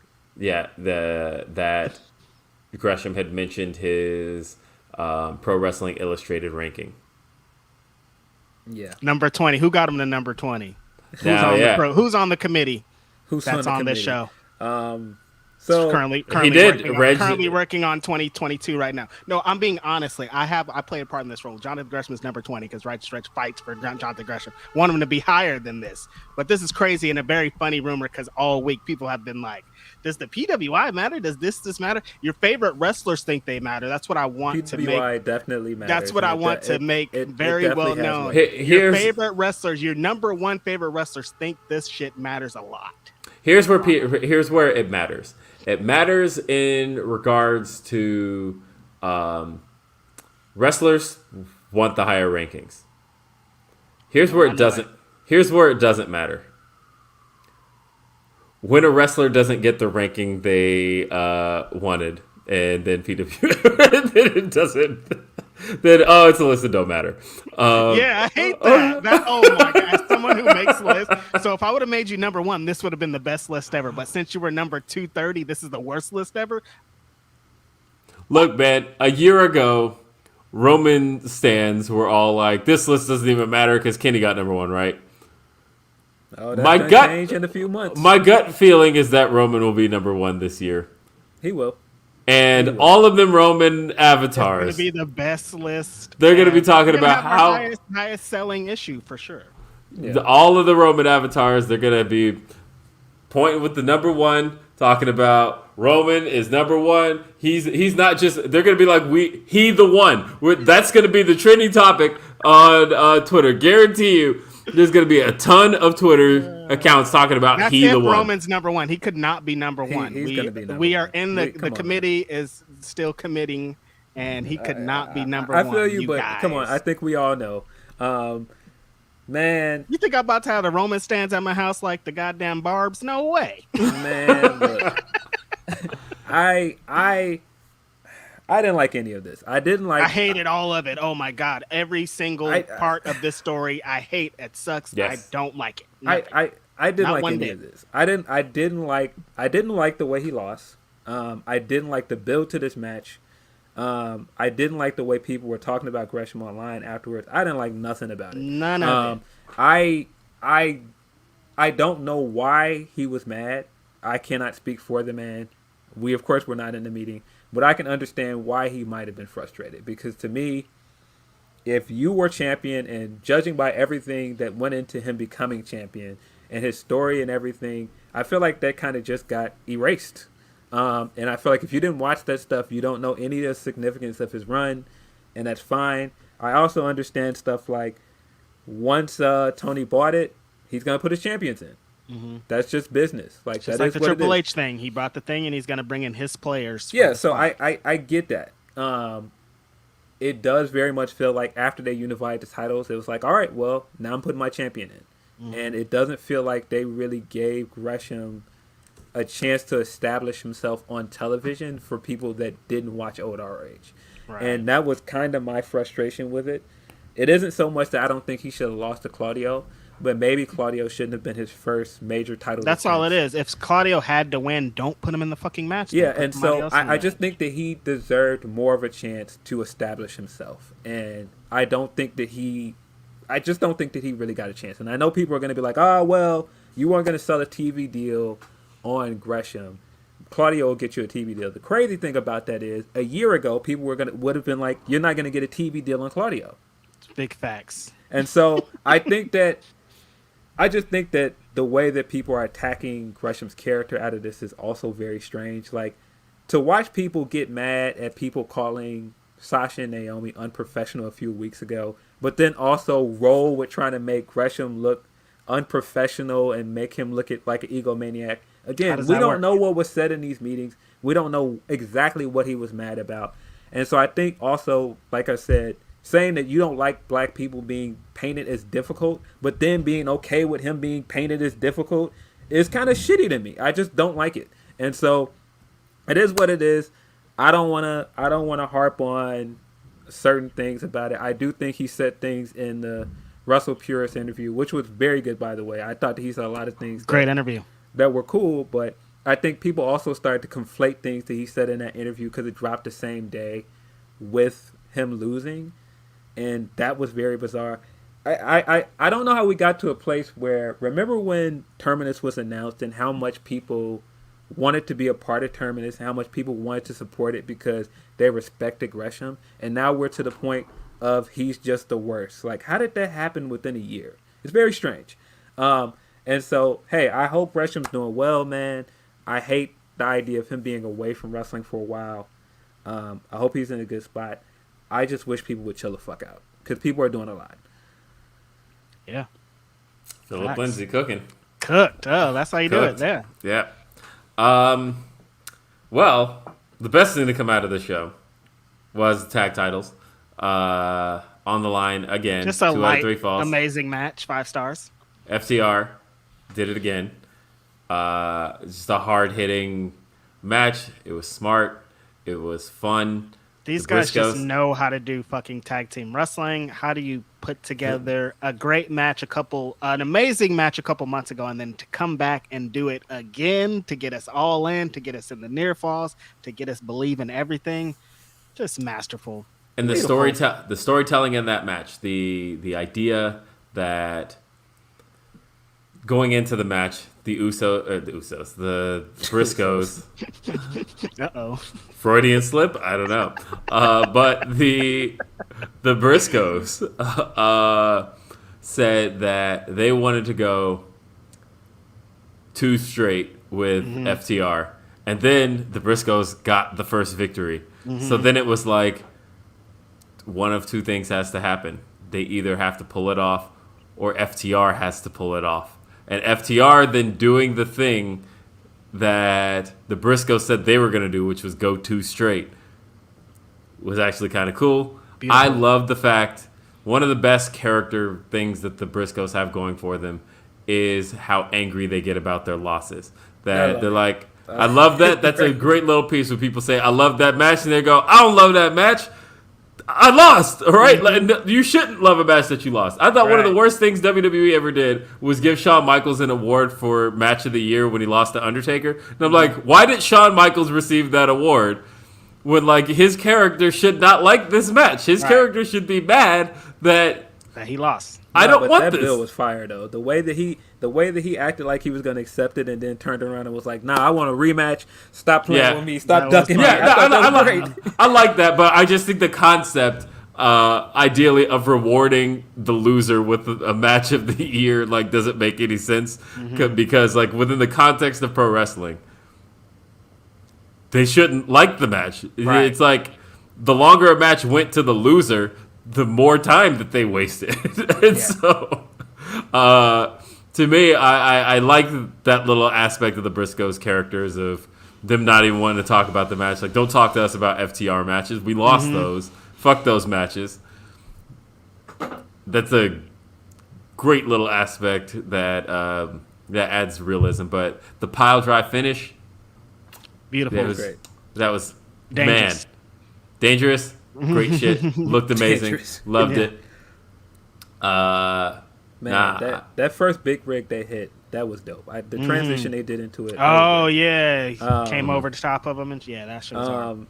Man, honestly, that was clearly the match of the night on that card. But the match that I've watched the most since that night is Garcia versus Judah. I've watched that match 3 times. It's been a great week for Daniel Garcia. Daniel Garcia had a great week. That was a great match. All the storytelling stuff they did in that match was fucking brilliant. You couldn't have I can't think of a better way for someone to beat someone and it means so much. Like, I can't pair another group of guys in AEW together that it'll mean as much as, like, Daniel Garcia beating Bryan Danielson. It's like, it's just means so much. I'm sure to Daniel Garcia and to Bryan Danielson, this was just like a great match with a great ending and something that needed to happen. Shout out to Daniel Garcia getting a victory over one of the greatest wrestlers of all time. Man, so because like I said, I've watched the match from Death Before Dishonor 3 times now. I've noticed so many good storytelling things they did. Him coming out and acting like he doesn't care about Ring of Honor and he doesn't care about pure wrestling, but he was wearing maroon tights like Daniel. That was great. Him coming out and acting like he didn't give a fuck about any of this stuff and just knowing he could beat Yuta, and then trying to do basically Bryan's stomp move to beat Yuta, and Yuta caught it immediately. And even a touch of Yuta not using something that Regal or Bryan taught him. He used the Chuck pin again to win. It's great storytelling. Yeah. Garcia walking out and giving the middle finger to the ROH logo. And you know he's lying. You know he doesn't really feel that way. But he feels obligated to Jericho because Jericho essentially saved his life in so many ways. Right. So to do all of that and get to the match at Dynamite and have him win, Beautiful. incredible storytelling. Right. Beautiful Just stuff. really good. You know who also had a great week, though? I know Rampage doesn't get a whole lot of conversation these days, but there was a promo on Rampage, and I thought, character-wise, it was Wheeler's best showing. That he got to get on the mic and have a little bit of a toe-to-toe with Chris Jericho. And, like, they've gotten to do that a few times where, like, Scorpio Sky got to step up, and he got to look good up against Chris Jericho, and that felt like kind of a coming-out moment for Scorpio Sky. They tried it one time with Isaiah Cassidy, and Isaiah Cassidy didn't exactly come through on that one. I felt like that was one of the moments where Cassidy looked kind of bad. Man, those segments on BTE, though. They back. But Wheeler Yuta, I thought, Wheeler Yuta had crowd control. He had comfort. And he sounded good up against Chris Jericho. And they set up, of course, the match, Jericho versus Wheeler Yuta this Wednesday. If Wheeler wins, then Wheeler actually gets the shot against Moxley and not Jericho at Quake by the Lake. So we know Jericho's going to win. But yeah, I don't know, man. That's the other thing that's so brilliant about this, because in the countdown segments, when Garcia was like, they didn't want you. They wanted me. And like, Yuta that's real. great and then Yuta was like, well, they did until they saw me wrestle. And now that Garcia has beat Bryan, he's going to be like, but you never beat him, though. I did. So now when Jericho wins this match, it's going to be another feather in Garcia's cap. Like, you ain't him, bro. Yep. All right, let's finish out the show with some super chats. We got Chaos Control says, it felt like the 10 count was too short at times because Brock would do some crazy stuff, and it felt like Roman got up too fast. The count was very inconsistent throughout the match. By the way, what did people think that Kevin Owens was talking about? Because I saw, Kevin Owens had tweeted about, they didn't stop the 10 count for no reason. And I saw people being like, yeah, show AEW. And I'm like, what the fuck are you talking about? He's talking about his own match. He's talking about his own match where he... Yeah, I didn't understand that with either. the handcuffs. it was... I knew what he meant. It was he's talking about his last man standing match with Roman, where his... Roman couldn't get up in time, and they stopped the count in the middle of it because otherwise Kevin Owens is about to be champ. Yeah, the Royal Rumble match. That's what he's the Royal Rumble. Yeah. And, I knew exactly what he was talking about the second I saw that, but then I saw people commenting, thinking he was taking a shot at anything else. One, when has Kevin Owens ever taken a shot at anything else like that? Right. Usually he does, kind of self-deprecating stuff, but... that's obviously what he meant. His commentary throughout the pay-per-view was great. Kevin Owens is great. I can't wait till he gets back on TV. Great guy. Orion Ben says, speaking of Big E, great to see him around WWE again. Great to see Big E just getting back into doing stuff. I'm always looking good, having fun great out there. Great to see him in good health and good spirits. And man, he looks good, man. He's he looks like he's in good shape. He looks great. Yeah. Here's one for Phil. It says... Seth is savage to Roman's Hogan right now. I've been saying it. If you know, you know. I've been saying it. Man. Yeah, that's I've been saying it, but people, and I want to get this out there because I saw people saying I hate Roman. I don't hate Roman. I actually think Roman is doing some of the best character work of his career. I don't like the way he's currently booked as champion, and I don't think that he needs both titles. That's all. Right. And the Rollins stuff, I just think is funny because I've always thought Rollins is a better wrestler than him. That's not good. Jay Blood says, I laughed uncontrollably at the main event. It's all a setup for Drew to finally stab Roman through his heart, only for him to kick out. Seriously. Only for him to kick out. Paul elevating the heart form. What the fuck is he going to do with the sword? That's my only thing is, what is the intention? What happens if a wrestler doesn't move? Kill. Is it, though? I just saw somebody comparing Rollins to Savage is elite. Is it though? I don't think it is because I it's think not he's elite the at work all. right guy. He's the guy that cares about having good matches. That's not off. Silly And there's outfits, crazy. and No, when you it's not that much of a lead. if you consider Savage was so meticulous with his matches, and if you know, you know. That's Rollins, man. I'm yeah. confused. I get people hate Rollins for whatever reason, but Rollins is the guy in the ring, bro. Yeah, you didn't jump out the window with that. Hey, what's over there? Says we rather see House of Black. Yeah, House of Black is high in the runnings for the trios belts for sure. I would love to see the three of them with the belts and just like dominating for months because that would be great.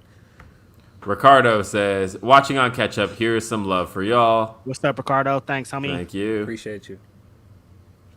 Do I have everything? I'm still trying to catch up. I'm sorry, guys. I'm scrolling through. Try not to miss any. 1,200 comments. There's a lot of comments over there. Yep. Let's see. Yeah, I saw some other stuff where people are like, Gresham is just a good wrestler. Like, I feel like people have got Gresham fucked up. Like, they do. People saying Gresham can't cut promos and stuff like that. Like, nah. They didn't see any of his foundation work. That's what this is That's all what about. I'm saying. You didn't see any of the stuff where he was talking about why he started the foundation. Those promos were great. I don't know what people talked about. Right. Lafinosaurus Rex says, bring in STP for the trios tournament, win or no. I'd be for it. I would like to see them in a tournament. I think that Who would is be... STP now? Because Khan's out. He's in the embassy now. He's already there. Yeah, I mean, hey, it might be interesting to see O'Shea, Shane Taylor, and who's the other one? I don't know. Bring him in. Yeah. I listen. I would like to see STP on TV. I think it kind of sucks that they've been kind of brushed off to the side. Like their run they were on kind of didn't happen. But that was kind of my issue with the Gresham stuff. It's like they kind of treated like it just didn't happen. Yeah, hey, what's over there? Says not feeling all the disrespect Gresham has been getting online. People have their own agendas for sure. There's a lot of feelings that are a little bit personal. There you go. They're saying in chat. Irene C says, since Ricky is a Cody guy, folks assume will leave eventually. I wonder if a world title run changes that or if he's out the door no matter what. I have not seen any indication that... Now, granted, I wouldn't make a world champion personally if I knew they were out the door soon. Like, I would need to know some kind of commitment. But if I knew that my guy had like a year left and I had the opportunity to make him champion in the next year, I would do it. Definitely. Because that's a better way to get him to stay. Might get him to stay, yeah, exactly. Yeah. Now, if I knew they were out in a month, no, wouldn't make him world champion. No. You're setting yourself up. Yeah. But I could definitely, on the flip side, we could definitely see Starks over there in WWE now with how things are going. So. Shane Monster says, Gresh getting hurt versus Castle and then going overseas for a bit gave TK less time to push him too, though. Tully leaving 4 days after the shirt dropped. Eesh. Yeah, Brian Cage posting the picture of the shirt was funny as hell. Brian has been funny on Twitter. I'll give him his credit. He's been funny. But no, you're right. It is circumstances that did hurt Gresham. But again, that's why it just kind of sucks that it panned out the way it did. Yeah. And I'm again like that guy cares about Ring of Honor more than anybody that I've seen talking about Ring of Honor. All he wants to do is be a Ring of Honor. He wanted to work for Ring of Honor forever. That's what when I interviewed him for the magazine. That's what he told me, that he would stay here forever. So to see him get to the point of him not wanting to be there, and even just the fact that he got booed by the crowd, it just kind of sucked. Yeah. Hey, what's over there? Says Shane, Keith, and Swerve as the new Pretty Boy Killers. Oh, Keith and they did used to be partners, Keith and Shane. Hey, shout out Swerve, by the way. I want to talk about black wrestling draws for a second, right? And I'm not referring to underwear that features your favorite black wrestlers, but specifically, what? When did they come out with those? Having black wrestlers on your underwear is fucking nuts. But remember, we talked about remember there's a big black wrestling draws thing last year, right? And everybody was really trying to build up the idea that we want to see more black wrestlers, and it does draw. Look at AEW's YouTube, guys, and look at what the top 2 videos of July 2022 are, and the only 2 videos that were over 1 million were, as expected, you should expect, the Jericho versus Kingston Shark Cage match. That match drew over 1 million. If you looked at the quarters, it drew 1 million in ratings, and 1 million people checked it out on YouTube.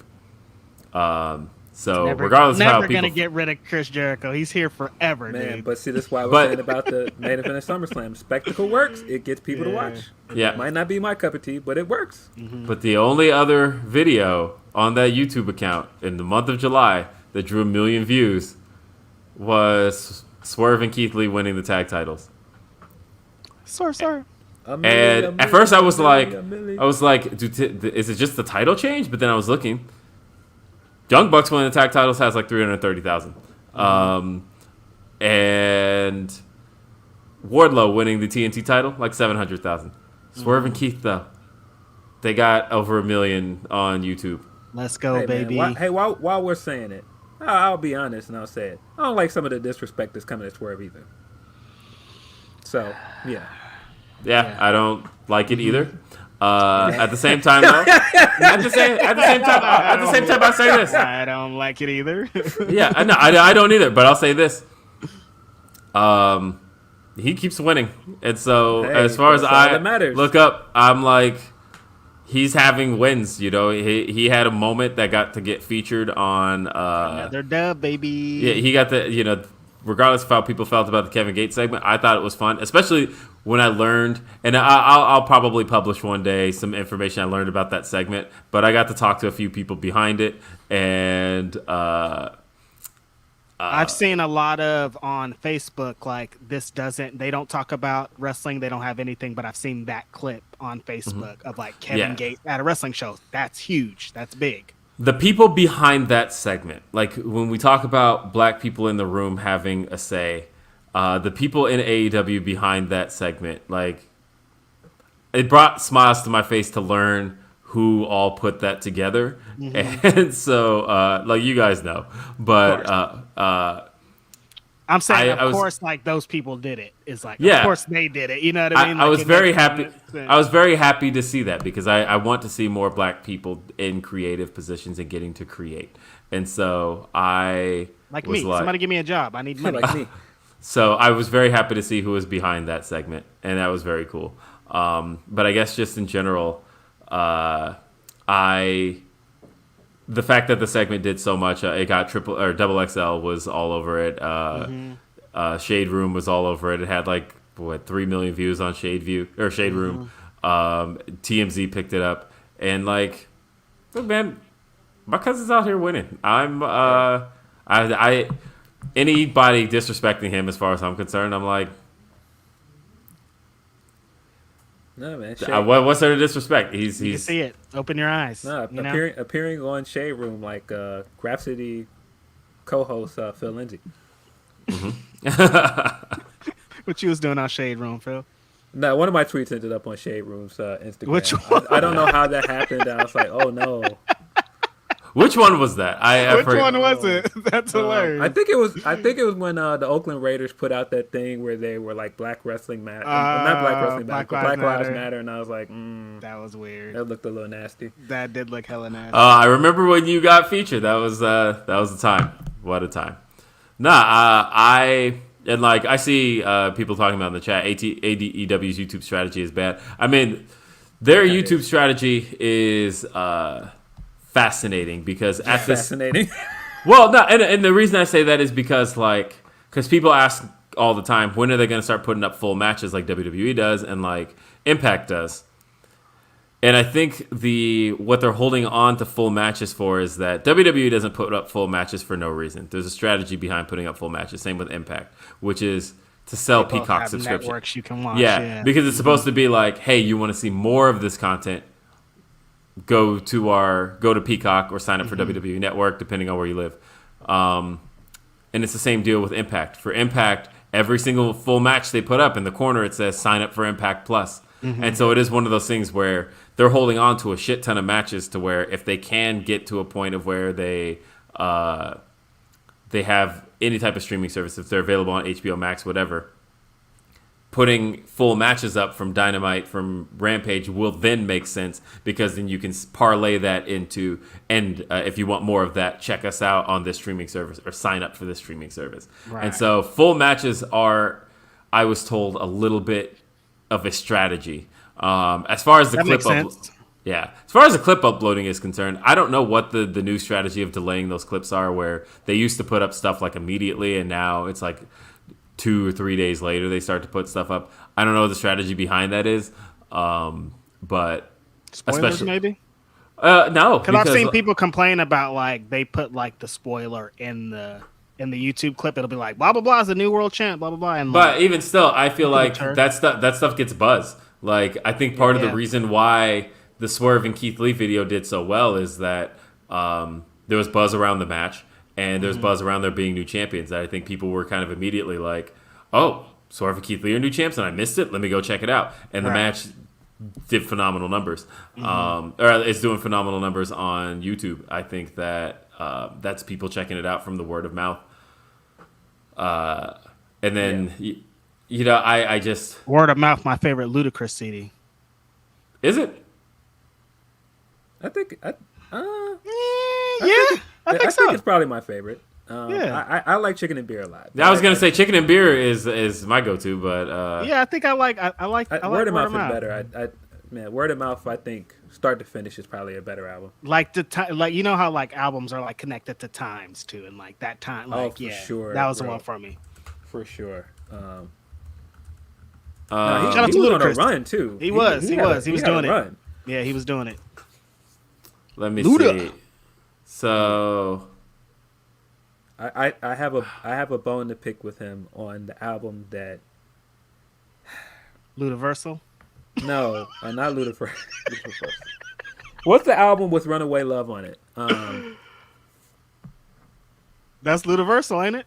No, that's the one like when he first cut his braids. And, oh yeah. He had Runaway Love and he had Moneymaker on that album. I hated Moneymaker. Oh, Moneymaker's awful. I hate that. I hate that song so. I hated it. I thought that beat was dope though, and I thought I thought a lot of mixtape artists did some great freestyles. Some over it. of Release Therapy is the one you're thinking of. Release Therapy. My bone to pick was I feel like that's one of his worst albums, and that's the album that he won a Grammy with.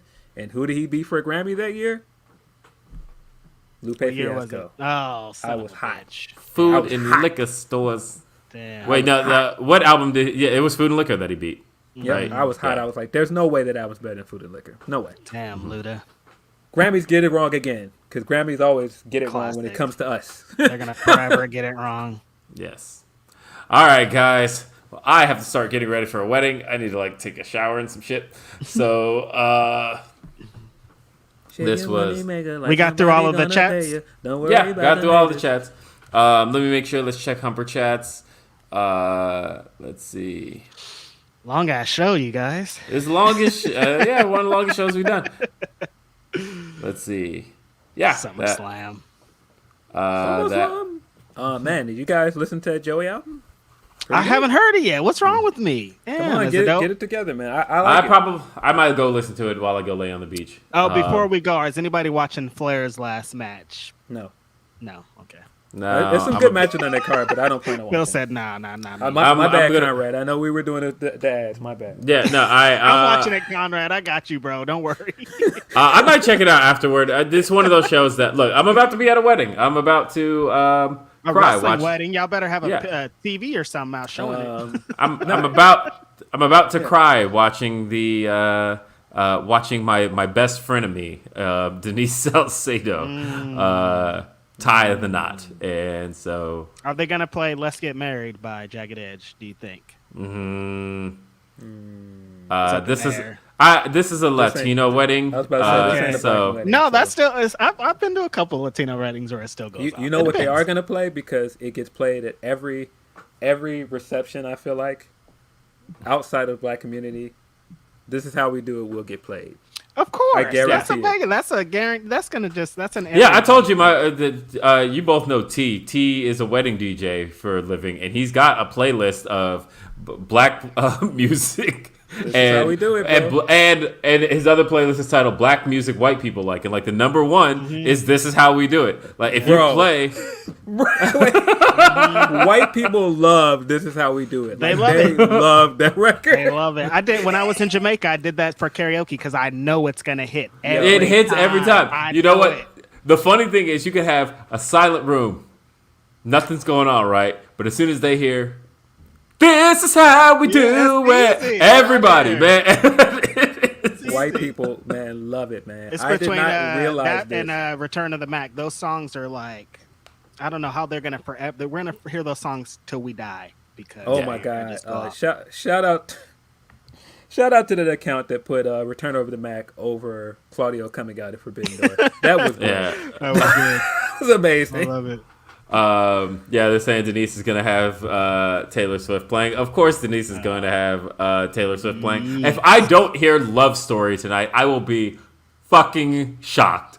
All right? I know for a fact. I don't know what that is. Yeah, who? That was like her first big hit. I can picture the melody. I don't know the lyrics because, like, genuinely, I don't know Taylor Swift songs like that. But I know that was her first big hit, right? Is that be before or after Kanye? That was that year. That was the. I know. Yeah, Kanye told me everything I needed to know. I don't fuck with a lot what a Kanye says, but he was saying it then. I mean, he was wrong then. I think he made himself look stupid, but he did Will Smith. Like, you should be on stage, bro. Like, get off the stage. Kanye, man. Kanye's had some weird weird moments, man. Yes, he has. Is that even the name of the song? You guys know the song I'm thinking of, chat, right? Like, the one that mentions like Juliet. Like, I don't know. No bro, idea. Yes, I was right. It is Love Story is the one I'm thinking like of. Juliet. No. Yeah. Anyway, that's the song. That was like that was the hit that like sent her over the top. Yeah, everybody's like, yes, that is Love Story. Okay, that's the song I'm thinking of. I'm telling you, if I don't hear that tonight, I will be shocked. Weird. Yeah, this would be like. See, it's hard because there are a lot of Mariah Carey songs that I would go for because I was like, "Always Be My Baby," but that's kind of a breakup song. In that she's talking about, I still feel for this person even after we're not together. You will always be a part of me. Yeah, we're out. So I wouldn't necessarily play that at a wedding. I mean, like Fantasy would probably be my go-to just because that gets people dancing, and it's also my favorite Mariah Carey song. We Belong Together is slow dance. We Belong Together, but even still, that's kind of a breakup song. Breakup song. It's the idea is that we're not together, but I feel like we should be. Yeah, I don't know. Love Mariah though. That's all I've been listening to the entire time I've been in California. And how does that not surprise me? It shouldn't. I actually, what was funny was I got in the mood for because we are in the 20th anniversary of the Mariah Carey album Charm Bracelet, and. I guess last thing I'm going to talk about here. So that album came out end of 2002. So we're coming up on the 20th anniversary of it. That album was panned by critics. And I never understood why until I got older. But, Mariah was, for a long time, she was kind of Queen Chameleon, right? Where she had this ability to appeal to black audiences and white audiences. Where she could do two different versions of of the same song. And have a version that played on BET and a version that would play on MTV. And black audiences knew one, white audiences knew the other. And then she came out with Charm Bracelet. And Charm Bracelet was her first album where like she didn't do that. Where the second track is a track with Cameron. And I remember like critics are like, what is this? Like, this isn't the Mariah Carey we know. Like, they're like, where's the version that doesn't have this? And then the third track on the album's got, or maybe it was the fourth. It had Freeway and Jay-Z and produced by Just Blaze. And I feel like critics were like, again, what is this? Where are the ballads? Where is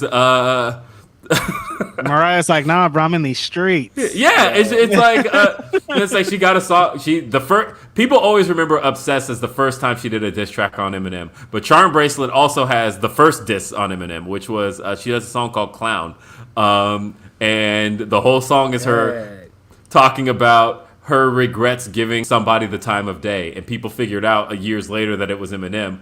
Where the opening line is, "I should have left it at I thought your music's pretty good." Wow. That's like the opening line, right? But like, it's a very R&B hip hop album. Charm Bracelet was, and I think people weren't prepared for that at the time because they're like, nah, Mariah does ballad, she does all that, and it's got one ballad. It has "Through the Rain," but after that, it is like, nah, here's Cameron on the second track. Here's Free. Yeah, here's Hove. It's featuring all of these artists that I think people were like, what? We expected those to be on like the remix. Like, you know, you did Honey with Puff Daddy and all of that on the remix, but you left the other version for us. And all of a sudden we didn't have that anymore. So I listened to the whole album yesterday and I was like, no, this album is still dope. It's very 2002. I'll say this. It's very 2002. Freeway is one of those artists who does not hold up with time at all. His shit, no, Freeway does not hold up at all. What we do bangs. Freeway, You can't take what we do. What we do is crazy. What we do is crazy. His verse on 2 words. What? On 2 words is crazy. Look, Yeah, let me tell you. that. I listened to it and I think this is good. But if this came out today, I think people might find it a little corny. And okay, that verse might, but Freeway as an artist, Freeway is wild underrated in my opinion. Yeah, I don't know. I think that, I think about what we do for WrestleMania in Philadelphia. It's got to. No, we definitely got to get what we do for Philadelphia. No, and like I said, his verse on 2 words is crazy, bro. Yeah, no, I'd love 2 words. I think that's a great song. Except for like the only line I hate in that song. He's like, slide through your hood like a javelin. Like that whole his whole flow is like his whole flow in hindsight is corny, but it's I know. I can see the chat lighting up already, and they're like, "What Freeway saying?" Philadelphia Freeway. I mean, I know I made the put on a beat joke a few weeks ago, but Freeway's dope, man. But yeah, he's dope. I know they're like, "Don't you badmouth Freeway, Will Philly represent." Yeah. Look, I like Freeway. I'm not saying that I don't like Freeway. I just, you know how like, no, I can't even say the statement I'm about to say. Never mind. I'm about to play Rock the Mic after this, man. He was going off. No, Rock the Mic is another one. That's a classic. Look, I like Freeway. It's just that his flow feels very 2003, 2006. Where that's like what the song is from. What do you mean? I know. That's what I'm saying here. I'm saying it's good, but I feel like if his stuff came out today, I think people would slander it. Yo, I think it'd be the opposite. Have you heard music today? It's awful. Are you saying you're? I mean, there's a part of us that's just like old. I recognize that. Yes, it is. But there's a piece of us. There's a piece of us that's just like in our 30s, where like. Wait a minute. Wait a minute.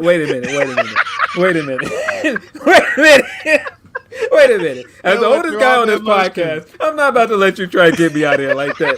Come on, man. Later, old man. Wait a minute. We are. Like, dude, I hate to say it, but we are in our late 30s. Yeah. I guess I still have a little bit of time. I'm still 34 for another few months. But we're in our late 30s, man. Like, I got called sir the other day, and I was like, yeah, that's it. I still get young man a lot, so you know I'm not a young man anymore. That's I'm up there. Uh-oh. Last super chat. I know you see it. I know you see it. Oh no! Oh God, that's the end of the podcast. Nice to know you, Will Washington, Philip Lindsey, Righteous Reg for Grapsody. Everybody in the 313. Skibbity doo, dibbity doo.